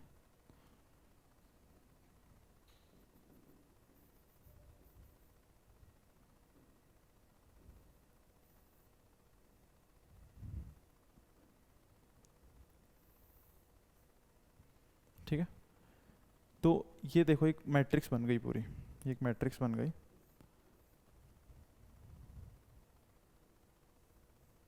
इस मैट्रिक्स की जो हर रो आएगी ना, हर देखो इस रो को इससे मल्टीप्लाई करोगे, यहाँ एक सिंगल वैल्यू आएगी जो अपने यहाँ लिख रखी है। कहाँ लिख रखी है? ये वाली चीज़, ये फर्स्ट वाली। जब इसको इससे मल्टीप्लाई करोगे, इसको इससे वापस मल्टीप्लाई करोगे तो सेकंड वाली आएगी, ऐसे ही nth वाली आएगी। अच्छा, मैं इस पूरे जो पीछे अपन ने लिखा था उसको मैं ऐसे लिख सकता हूँ। देखो मान लो कि, ध्यान से देखो, ध्यान से, मान लो कि अपना जो आउटपुट है ना, जो डेटा में अपने आउटपुट था x1 x2 से लेके, ऐसे डेटा था अपना x1 x2 ऐसे लेके xd, और यहाँ पे एक आउटपुट फीचर था y, ठीक है, उसकी कुछ वैल्यू थी। तो मान लो जो y है ना, उसको मैंने y से डिनोट कर रहा हूँ, y, उसमें क्या है, इसकी वैल्यू है y1 y2 से लेके कहाँ तक आएगा, yn आएगा, yd आएगा, yn है ना, क्योंकि नंबर ऑफ ट्रेनिंग डेटा तक आएगा ना, ये देखो यहाँ तक आएगा नंबर ऑफ ट्रेनिंग डेटा, तो ये आ गया yn। ओके,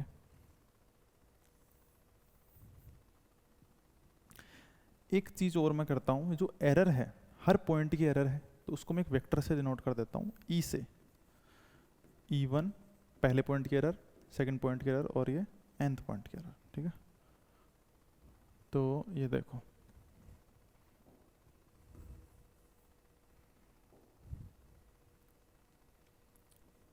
देखो देखो जो मैंने पीछे लिखा है ना, क्या मैं उसको ऐसा लिख सकता हूँ क्या? ऐसा सोचो,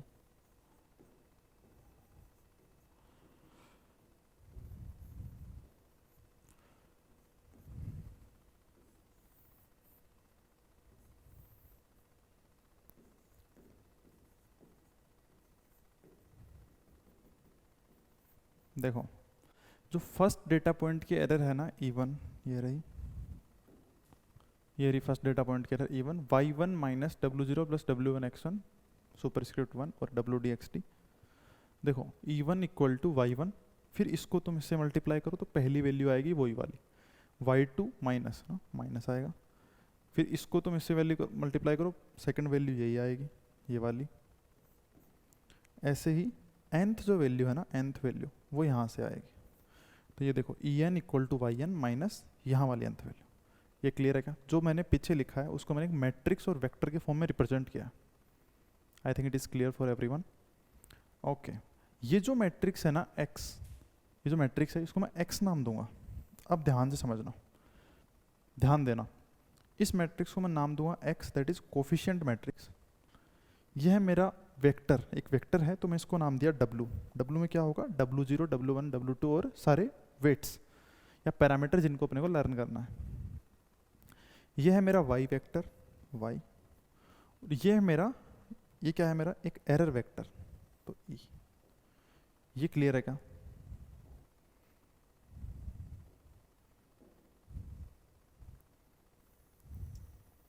e equal to y minus x डब्ल्यू। x मेरी कोफिशिएंट मैट्रिक्स है, x क्या है, x है मेरी एक कोफिशिएंट मैट्रिक्स।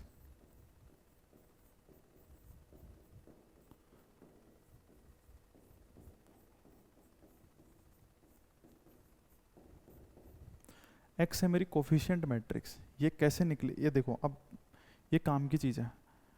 x अपन कैसे चूज करेंगे वो देखो, अभी तो अपन एकदम डेरिवेशन कर रहे हैं, जब प्रॉब्लम आएगी तो तुम वहाँ डेरिवेशन करने नहीं बैठो, तो तुम्हें ध्यान रहना चाहिए कि x अपन कैसे लेंगे ना, ये जो कोफिशिएंट मैट्रिक्स है वो अपन कैसे बनाएंगे।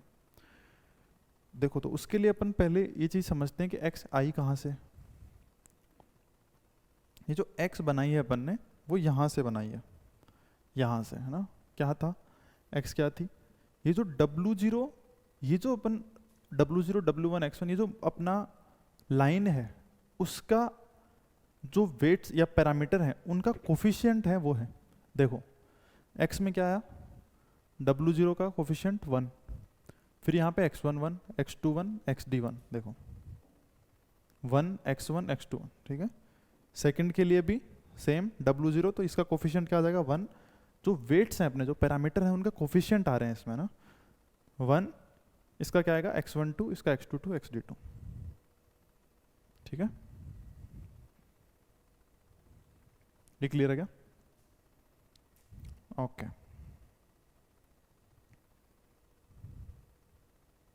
ठीक है। तो ये चीज़ तो मैं ध्यान रखनी है कि कोफिशिएंट मैट्रिक्स अपन कैसे डिसाइड करेंगे। जो लाइन की इक्वेशन होगी उसके उसके कोफिशिएंट से डिसाइड होगी, है ना। ये बड़ी काम की चीज़ है, बड़ी ऑब्वियस लग रही होगी, बट ये प्रॉब्लम थोड़ी ट्विक कर सकती है। ओके अच्छा, इसमें और क्या आएगा x में? देखो, अगर मान लो तुम्हारी जो लाइन की इक्वेशन है वो इस तरह की है कि W0 plus W1 x1 plus W2 x2, तो जिनके कोफिशिएंट है, इसका कोफिशिएंट तो 1 आएगा। और ये बाकी क्या है, पूरी टेबल, ये तुम्हारी टेबल है ना, ये देखो, ये नहीं, ये वाली, ये क्या है, ये तुम्हारी टेबल है, ये तुम्हारा डेटा है पूरा। ऐसे ही तो दे रखा है तुम्हें, देखो डेटा x1 की वैल्यू, x2 की वैल्यू, xd की वैल्यू, ये तो तुम्हारा पूरा डेटा गिवन है। बस तुम्हें यहाँ 1 1 1 जोड़ना है। क्यों? क्योंकि W0 plus W1 x1 plus W2 x2, जब जो तुम्हारी लाइन की इक्वेशन में W0 कोफिशिएंट 1 है, तो इसलिए यहाँ पे 1 1 जुड़ा है। ये क्लियर है? ये तुम्हारा डेटा है, बस उसमें 1 जुड़ा है। क्यों जुड़ा है? क्योंकि जो तुमने लाइन मानी है उसमें W0 plus W1 x1 plus W2 x2, तो वहाँ पे W0 है, तो W0 कोफिशिएंट क्या आएगा 1। ये क्लियर है? ओके, जो अपन ने ये कर लिया।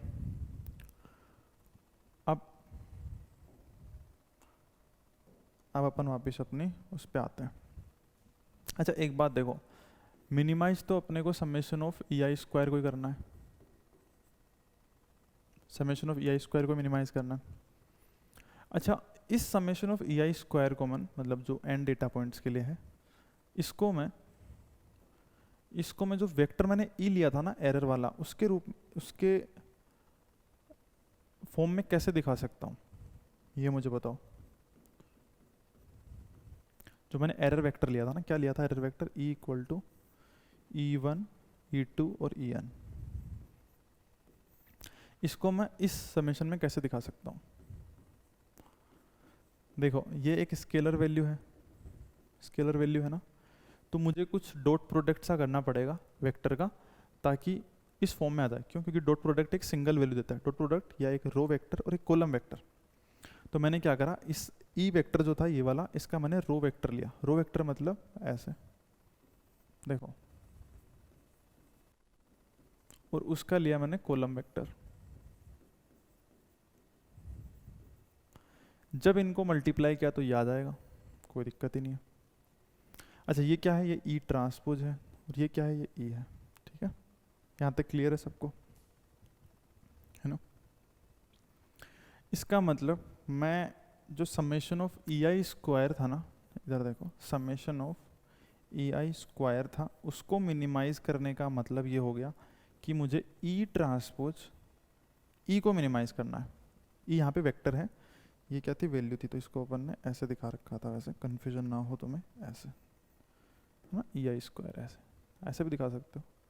अच्छा, मैंने वहीं दिखा दिया। चलो, तो ये ई जो है इसको वेक्टर मानना है ना, ये E1 E2 इसकी वैल्यू है और ई एक वेक्टर है, ऐसे भी देख सकते हो। ठीक है, कंफ्यूज नहीं होना है, कंफ्यूज नहीं होना कुछ। ठीक है, ई एक वेक्टर है और E1 E2 E3 उस वेक्टर की वैल्यू है। इसका मतलब मुझे इसको मिनिमाइज करना है, मतलब मुझे ई ट्रांसपोज ई को मिनिमाइज करना है। अच्छा, ई क्या था? ई को मैं कह सकता हूँ, ई था मेरा y minus x W vector, इसका ट्रांसपोज, और y माइनस एक्स डब्लू। ये कुछ नहीं किया मैंने, जो पहले ई निकाला था ना अपन ने, ई वेक्टर, ये देखो, ये वाला e equal to y minus x डब्लू, सिंपल, उसी को वहां पे पुट किया। देखो ध्यान से देखना। अच्छा, इसको मैं क्या लिख सकता हूँ? देखो, जब ट्रांसपोज किसी, जैसे ये ब्रैकेट के अंदर जब ट्रांसपोज जाएगा तो हर वैल्यू पे जाता है ना, हर उसके इंडिविजुअल उस पे जाता है, तो यह आ जाएगा y का ट्रांसपोज। अब देखो, इस पे जाएगा एक्स डब्लू का ट्रांसपोज। ठीक है, तो एक चीज़ तुम्हें ध्यान रखनी है कि ए बी का ट्रांसपोज, वैसे तुम करके देख सकते हो, दो मैट्रिक्स को multiply, equal to b transpose a transpose minus इसको करोगे तो क्या आएगा, डब्लू ट्रांसपोज एक्स ट्रांसपोज। ठीक है, एक्स डब्लू का ट्रांसपोज तो डब्लू ट्रांसपोज एक्स ट्रांसपोज। ये हो गया इधर वाई माइनस एक्स डब्लू। इसको मैं और ओपन कर लूँ तो ये हो जाएगा Y transpose Y minus W transpose x transpose Y plus W transpose x transpose x W plus और क्या आएगा, Y transpose Y minus W transpose x transpose Y plus ये हो गया, और एक आई थिंक ये बच गया माइनस वाला, माइनस वाई ट्रांसपोज एक्स डब्लू। ठीक है, अब देखो ये जो फंक्शन है इसको मिनिमाइज करना है, मतलब इसका डेरिवेटिव अपने को जीरो के रिस्पेक्ट में लेना पड़ेगा। ठीक है, ये एक स्केलर फंक्शन है, स्केलर वैल्यू है, बट इसके अंदर कुछ वेक्टर्स हैं, है ना। तो सेम प्रॉब्लम हो गई, स्केलर का वेक्टर के रिस्पेक्ट में डेरिवेटिव, वेक्टर क्या होगा W1 W2, ऑप्टिमल पैरामीटर निकालने के लिए अपने को डेरिवेटिव जीरो करना पड़ेगा। 1 सेकेंड,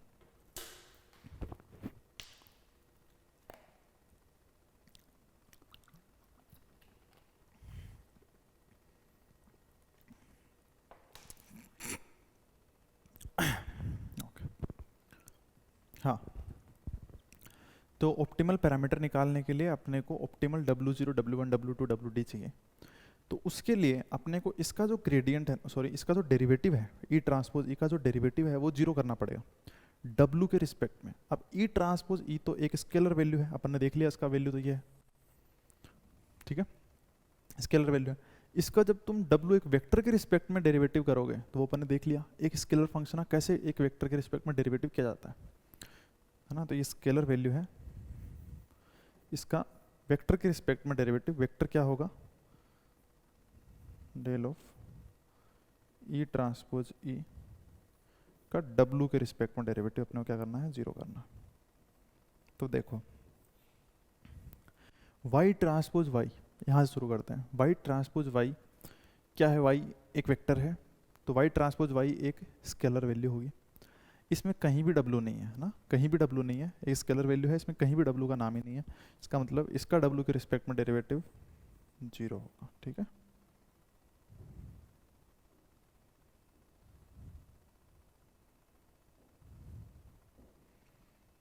इसका डेरिवेटिव होगा जीरो। अच्छा, मैं यहाँ से शुरू कर लेता हूँ, यहाँ से एक बार पीछे से देख लेते हैं। ये जो है ये वाली टर्म, ये देखो क्या है, y ट्रांसपोज एक्स डब्लू है ना। देखो y ट्रांसपोज मतलब y एक हॉरिजॉन्टल वेक्टर आएगा, x एक मैट्रिक्स आएगी। ठीक है, ये हॉरिजॉन्टल वेक्टर आएगा, ये एक मैट्रिक्स आएगी। तो ये y ट्रांसपोज x क्या आएगा, देखो जैसे मान लो इसकी डायमेंशन हो गई कुछ 1 क्रॉस k, और ये मान लो हो गई k क्रॉस k की, तो ये क्या आएगा, फाइनल 1 क्रॉस k, मतलब एक वेक्टर। जो इन y ट्रांसपोज x का जो मल्टीप्लाई है ना वो एक वेक्टर आएगा, ये एक वेक्टर है और उसके मल्टीप्लाई हो रहा है क्या, W, और अपने को W के रिस्पेक्ट में डेरिवेटिव लेना है। तो अपने को ध्यान है जो W के मल्टीप्लाई में जो वेक्टर आ रहा है उसका आएगा क्या, ट्रांसपोज, सिंपल। ठीक है, तो इसको कैसे ध्यान रखना है, इसका ट्रांसपोज क्या होगा, y ट्रांसपोज x का ट्रांसपोज, ये वेक्टर है, इसका ट्रांसपोज क्या हो जाएगा, x ट्रांसपोज y। ये क्लियर है। ठीक है, अब इस पे आते हैं। ये क्या है, क्वाड्रेटिक फंक्शन है, ध्यान से देखो क्वाड्रेटिक फंक्शन है। x ट्रांसपोज x, देखो एक मैट्रिक्स का ट्रांसपोज लो, वापस उसको इस मैट्रिक्स से मल्टीप्लाई करो, जो रिजल्ट होगा वो एक मैट्रिक्स होगी। तो x ट्रांसपोज x क्या है, एक मैट्रिक्स है।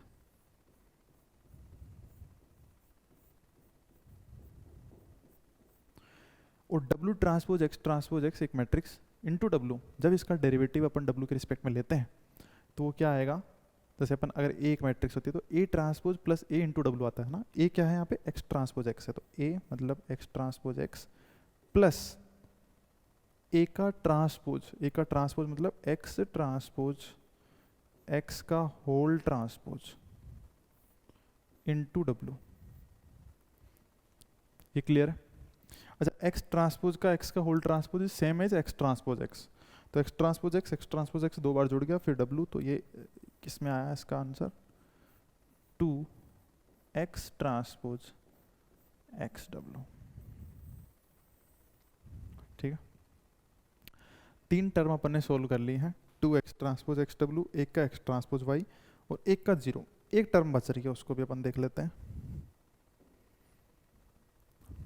Minus W transpose x transpose y, इसका अपने को डेरिवेटिव लेना है w के रिस्पेक्ट में। बट यहाँ एक दिक्कत है, जब अपन w के रिस्पेक्ट में डेरिवेटिव लेते हैं ना, तो उस पर ट्रांसपोज नहीं होता। सही बात है ना, उस पर ट्रांसपोज नहीं होता।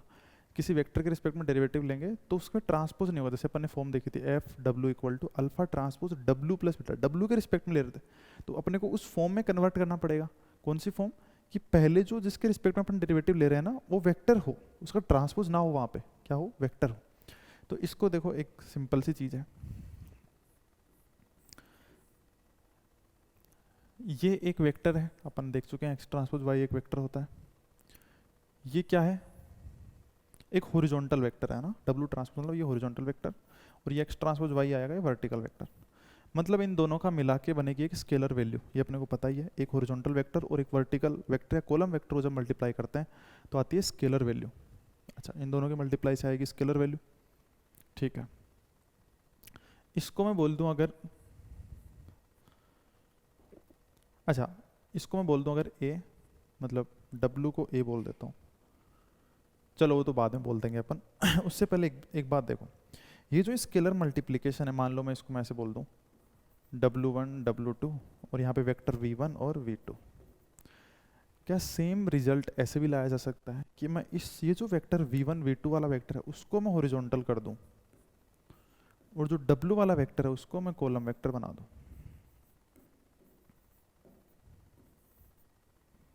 ये क्लियर है क्या? बताओ। ये क्लियर है क्या? सेम, ये जो दो डॉट प्रोडक्ट जब अपन करते हैं, तो डॉट प्रोडक्ट करते हैं या एक को हॉरिजॉन्टल एक को वर्टिकल वेक्टर करना है, तो कोई से को भी वर्टिकल कर लो, कोई से को हॉरिजॉन्टल कर लो, रिजल्ट सेम रहेगा। तो सेम चीज़ है यहाँ। मैंने क्या करा, यहाँ पे ये देखो, ये डब्लू ट्रांसपोज एक्स ट्रांसपोज वाई था, तो ये मान लो इस डब्लू को मैं ए मानूँ और इस एक्स ट्रांसपोज वाई को मैं बी मानूँ ना, मैंने ए किसको माना? डब्लू को। तो ये है मेरा ए ट्रांसपोज बी। तो सेम रिजल्ट आएगा अगर मैं क्या कर दूँ, इस बी का ट्रांसपोज कर दूँ और वापस ए में कर दूँ। क्योंकि क्या होगा ऐसा करने से? ऐसा करने से मैं इसका जब ट्रांसपोज लूँगा ना, तो मेरा डब्लू का ट्रांसपोज से ट्रांसपोज हट जाएगा। यानी कि मैं इसको ऐसे लिख सकता हूँ, एक्स ट्रांसपोज वाई का ट्रांसपोज इनटू डब्लू। ये क्लियर है? एक्स ट्रांसपोज वाई का ट्रांसपोज इनटू डब्लू, ये माइनस साइन है। अब जब इसका तुम डेरिवेटिव लोगे डब्लू के रिस्पेक्ट में, तो ये एक वेक्टर है, इसका ट्रांसपोज हो जाएगा, मतलब ये ट्रांसपोज इसके वाला हट जाएगा, तो इसका आंसर आएगा equal to minus of x transpose y. Clear है क्या?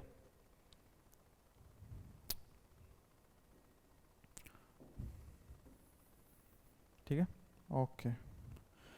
तो अपने को कुछ कुछ चीज़ें पता चली। क्या क्या पता चला? अपने पास ये जीरो है, इसका आ रहा है माइनस एक्स ट्रांसपोज वाई। क्या आ रहा है? Minus x transpose y. ठीक है, इसका माइनस एक्स ट्रांसपोज वाई, इसका 2x ट्रांसपोज एक्स डब्ल्यू, और इसका यहाँ पे वाला माइनस अपन ने नहीं लगाया, तो यहाँ आएगा इसका माइनस एक्स ट्रांसपोज वाई। इसका मतलब दो बार अपने पास माइनस एक्स ट्रांसपोज वाई आ रहा है और 2x ट्रांसपोज एक्स डब्ल्यू आ रहा है। इसका मतलब क्या हुआ? 2x ट्रांसपोज एक्स डब्ल्यू और माइनस दो बार अपने पास x ट्रांसपोज वाई और इक्वल टू 0। यही आ रहा है, देख लो, दो बार एक्स ट्रांसपोज वाई और दो ये एक्स ट्रांसपोज एक्स डब्लू। ठीक है, तो इसको मैं ऐसे लिख सकता हूँ, एक्स ट्रांसपोज एक्स डब्लू equal to x transpose Y.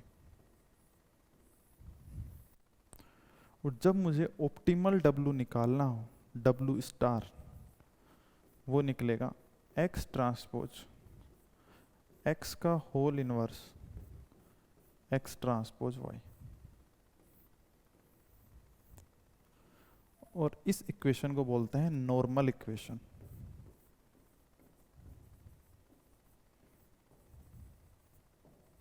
इस इक्वेशन को क्या बोलते हैं? Normal equation. ठीक है, देख लो एक बार। ये जो इक्वेशन है नॉर्मल इक्वेशन, इसको यूज कैसे करेंगे? देखो, इस इक्वेशन में अपने को y जो वेक्टर है अपने को पता है। ये जो y है ना, ये वेक्टर है। कैसा y है ये? y equal to y1 y2 yn। x अपने को पता है कि अगर मुझे लाइन की इक्वेशन है w0 plus w1 x1 plus w2 x2, तो उसमें 1, फिर जो मैट्रिक जो अपनी डेटा की टेबल है वो पूरी टेबल आएगी, 1 वाले कॉलम और पूरी डेटा की टेबल, अगर w0 plus w1 x1 plus w2 x2 है तो। अच्छा, ठीक है, तो अपन अब इस पे एक प्रॉब्लम करते हैं, उसको सॉल्व करते हैं। ठीक है,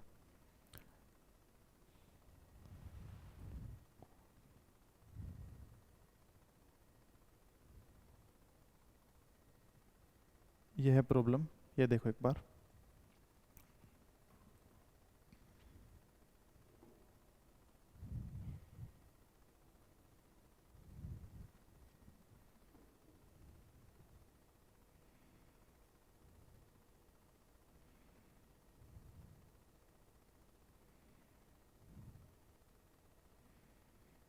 यहाँ कुछ चीज़ें जो हैं वो नहीं दिख रही हैं, तो उसकी वैल्यू मैं बता देता हूँ। यहाँ 0.1 है, 1 सेकेंड लेट मी चेक। 0.1 है और एक जगह -0.1 है ना, यहाँ पे तो है 0.1।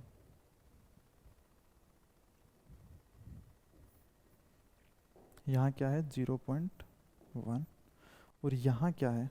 यहाँ है -0.1।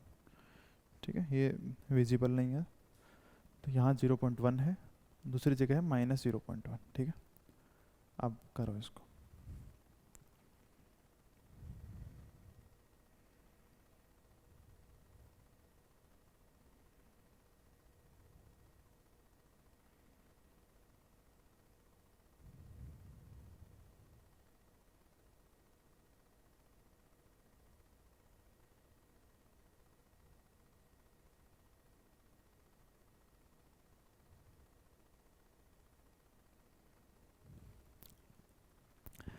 Estimate the value of W1 and W2 by minimizing the loss function, है ना, loss function L theta, where theta is equal to ये पैरामीटर W1 and W2.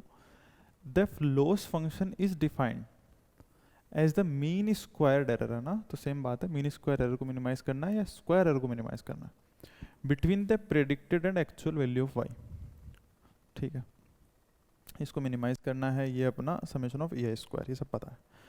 जहाँ पे अब देखो काम की बात है, यहाँ तुम फंस सकते हो। काम की बात क्या है? जो अपने को लाइन फिट करनी है, उसका जो फंक्शन है वो ये है। W1 मान लो कोई nth डेटा पॉइंट अगर उसमें रखना हो, तो xn equal to W1 x1n plus W2 x2n। अगर मुझे डेटा पॉइंट नहीं रखना हो तो मैं उस हिसाब से बता दूं कि f जो फंक्शन है वो इस तरह का है, W1 x1 plus W2 x2। अगर उसमें xn डेटा पॉइंट रखोगे तो यहाँ पे xn आया। ये डेटा है जो अपने को दे रखा है, x1 दे रखा है, x2 दे रखा है और y दे रखा है। n is the number of data points. अब आपको बताने हैं ऑप्टिमल W1 और W2। क्या करेंगे? अपनी जो नॉर्मल इक्वेशन है उसको देखेंगे। W स्टार क्या था? x ट्रांसपोज, देखो x ट्रांसपोज x का होल इनवर्स, इनवर्स कर लिया था ना अपन ने? हाँ कर लिया था।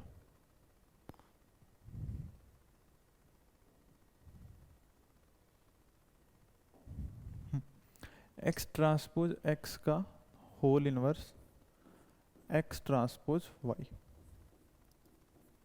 ठीक है, अब देखो जो y है, y तो अपने को पता है, कुछ नहीं करना y के लिए, टेबल में जाओ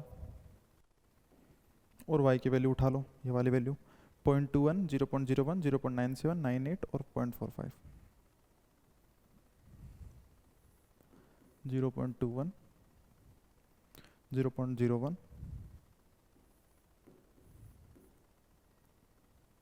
0.97, 0.98 और 0.45। ठीक है, अब बात आती है x कैसे पिक करेंगे अपन।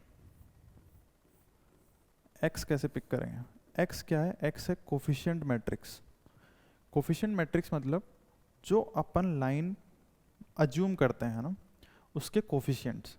देखो, जो जनरली अपन ने लाइन जब डेरिवेशन की थी तब लिया था W0 plus W1x1 plus W2x2, तो वहाँ W0 का कोफिशिएंट आ रहा था हर केस में 1। यहाँ W0 नहीं है ना, ये कैच पॉइंट है। कैच क्या है यहाँ पे? W0 नहीं है। W0 नहीं है तो जो 1 आ रहा था ना, वो 1 नहीं आएगा क्योंकि कोफिशिएंट है ही नहीं। कोफिशिएंट है ही नहीं तो 1 नहीं आएगा। इसका मतलब अब जो कोफिशिएंट आएगा वो कैसा आएगा? x इक्वल टू, अब 1 नहीं आएगा। अच्छा, 1 नहीं आता तो क्या आता है? 1 के बाद क्या आता है? टेबल आती है पूरी, तो सिर्फ टेबल आएगी। तो सिंपल ये टेबल है x1 और x2 की, इसको रखना है। तो -3.5, 1.9,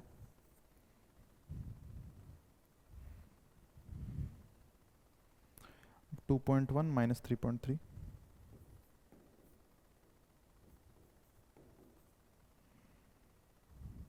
-4.3, 5.1,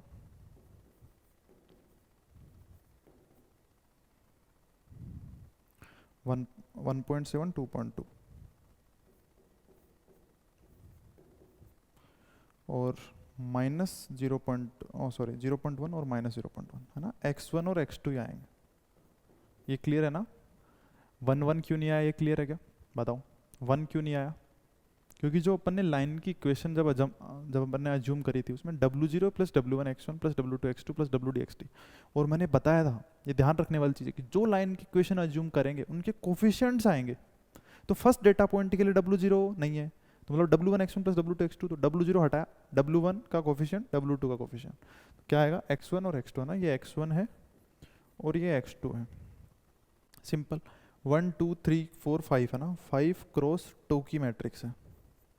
इसका जब तुम x ट्रांसपोज x करोगे, इस मैट्रिक्स का जब तुम x ट्रांसपोज x करोगे तो वो क्या आएगा? 5 क्रॉस 2, 2 क्रॉस 5। सिंपल एक 2 क्रॉस 2 की मैट्रिक्स बनेगी। बताओ यार, सिंपल 2 क्रॉस 2 की मैट्रिक्स बन गई। कुछ नहीं करना, कुछ भी नहीं करना। 2 क्रॉस 2 की ये मैट्रिक्स है। 2 क्रॉस 2 की मैट्रिक्स का इन्वर्स लेना आता है? 2 क्रॉस 2 की मैट्रिक्स का इन्वर्स ले सकते हो, सिंपल, कुछ नहीं करना होता। 2 क्रॉस 2 की मैट्रिक्स का इन्वर्स लेना आता है ना। यहाँ क्या आता है? डिटर्मिनेंट। और यहाँ क्या आता है? यहाँ अपन कुछ शिफ्ट करते हैं और माइनस लगाते हैं ना। जैसे ए बी सी डी है, अगर मान लो मैट्रिक्स अपनी ए बी सी डी है, तो इसको यहाँ पे शिफ्ट करते हैं। क्या करते हैं? आई थिंक यही करते हैं। इसको क्या करते हैं अपन? शिफ्ट करते हैं ना। तो डी इधर आ जाता है, ए इधर आ जाता है, और ये जो है इन पे माइनस आ जाता है। सिंपल, ये इन्वर्स होता है। इसको इन्वर्स को रिप्लेस करो, एक्स ट्रांसपोज वाई से मल्टीप्लाई करो, एक वेक्टर आएगा, तो डब्लू स्टार तुम्हारा आ जाएगा। तुम्हारा क्या आ जाएगा? W star. इसके मैं फाइनल आंसर तुम्हें बता देता हूँ, जो तुम वेरीफाई कर सकते हो इसको सोल्व करके। ठीक है,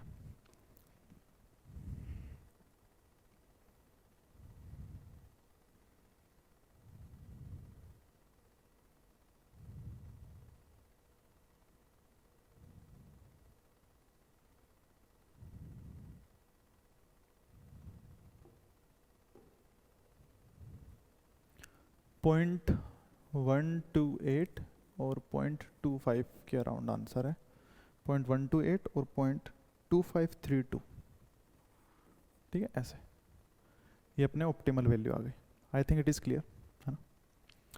तो ये जो डेरिवेशन है एक बड़ी काम की डेरिवेशन है, क्योंकि अभी अपन लीनियर मॉडल्स के बारे में पढ़ेंगे रिग्रेशन के अंदर। तो हमें पता होना चाहिए कि यहाँ पे जो इनके नोटेशंस है ना वो क्लियर होना चाहिए। नोटेशंस अगर क्लियर हैं, उनमें कोई कन्फ्यूजन नहीं है, तो तुम्हें किसी भी चीज़ में डाउट नहीं आएगा। सिंपल ये ध्यान रखना है कि x क्या है, x मुझे कैसे यूज ले सकता हूँ, है ना। तो उसमें जो ट्विस्ट था वो मैंने इस क्वेश्चन के थ्रू करवा दिया है कि जैसे W0 ना दे तो वहाँ पे जो कोफिशिएंट है वो 1 से नहीं शुरू होंगे ना। जो उनके कोफिशिएंट है W0 कोफिशिएंट 1 होता है, वो होगा ही नहीं। तो यहाँ पे W1 से शुरू हो गए और सिर्फ जो डेटा है वही आएगा। W1 का मतलब x1 और x2। क्लियर है? बताओ, यहाँ तक सबको क्लियर है तो बताओ यार।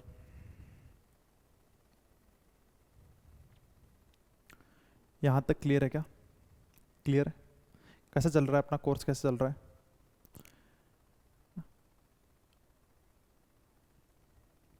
बताओ। ठीक है, तो अपन क्लास अपनी ख़त्म करते हैं और नेक्स्ट क्लास में मिलते हैं। कंसेप्ट ऑफ ग्रेडियंट डिसेंट है ना, it's very important concept for whole machine learning है ना। तो तुम्हें ये जो चैप्टर है, ये लीनियर रिग्रेशन का चैप्टर अपना यही ख़त्म होता है। इसके जो सेट इसका नोट्स है ना, इसका प्रैक्टिस सेट तो मैं 2 चैप्टर के बाद दूंगा, 2 या 3 चैप्टर ग्रेडियंट डिसेंट, और 1 चैप्टर होगा अपना पोलिनोमियल रिग्रेशन, उसके बाद मैं प्रैक्टिस सेट दूंगा। तो इसके जो नोट्स हैं, जो चैप्टर 1 कंप्लीट हो गया, उसके नोट्स अपने को इस टेलीग्राम चैनल में मिलेंगे ना, तो ये काम कर लेना, इसको ज्वाइन कर लेना, और ग्रुप है वो ज्वाइन कर लेना, वो अपने डिस्कशन के लिए है। और तुम्हें जो प्रैक्टिस सेट्स हैं उनके सॉल्यूशन देखने हो और सारी चीज़ें करनी हो, तो अपन यहाँ पे स्पेशल क्लास, फ्री क्लास लेते हैं सॉल्यूशन के लिए, एआई के वीडियोस के लिए, प्रोबेबिलिटी एंड स्टैटिस्टिक्स के वीडियो, और अभी प्लेसमेंट से रिलेटेड जो कोर्स आएगा उससे। ठीक है, ये किसी भी क्वेरी के लिए कर सकते हो, तभी करो जब तुम्हारी क्वेरी ग्रुप में सोल्व नहीं हो रही है, तब करो। ठीक है, आई विल डेफिनेटली रिस्पॉन्ड, है ना, मैं रिस्पॉन्ड करूँगा, बट पहले वहाँ डिस्कस करो, है ना। और एक बड़ी काम की चीज़, कमेंट करो ना, please do comment and let us know our your feedback, because it is the most important thing that matters most for this course, है ना। तो it's basically based on your feedback, तो जिस तरह तुम्हारा फीडबैक आएगा उस तरह हिसाब से कोर्स में प्रोसीड करेंगे अपन। तो कमेंट्स के थ्रू मुझे बताओ, ठीक है, कमेंट्स ज़रूर करो, है ना, जैसा भी है मुझे फीडबैक दो, हम मैसेज कर सकते हो और कमेंट कर सकते हो ना, तो कमेंट ज़रूर करो। और जो तुम्हारे क्लासमेट्स हैं, क्लास में हैं, दोस्त हैं, कॉलेज फ्रेंड्स हैं, उनके लिए, उनके साथ ये शेयर करो। ठीक है, okay, thank you very much, मिलते हैं नेक्स्ट क्लास में।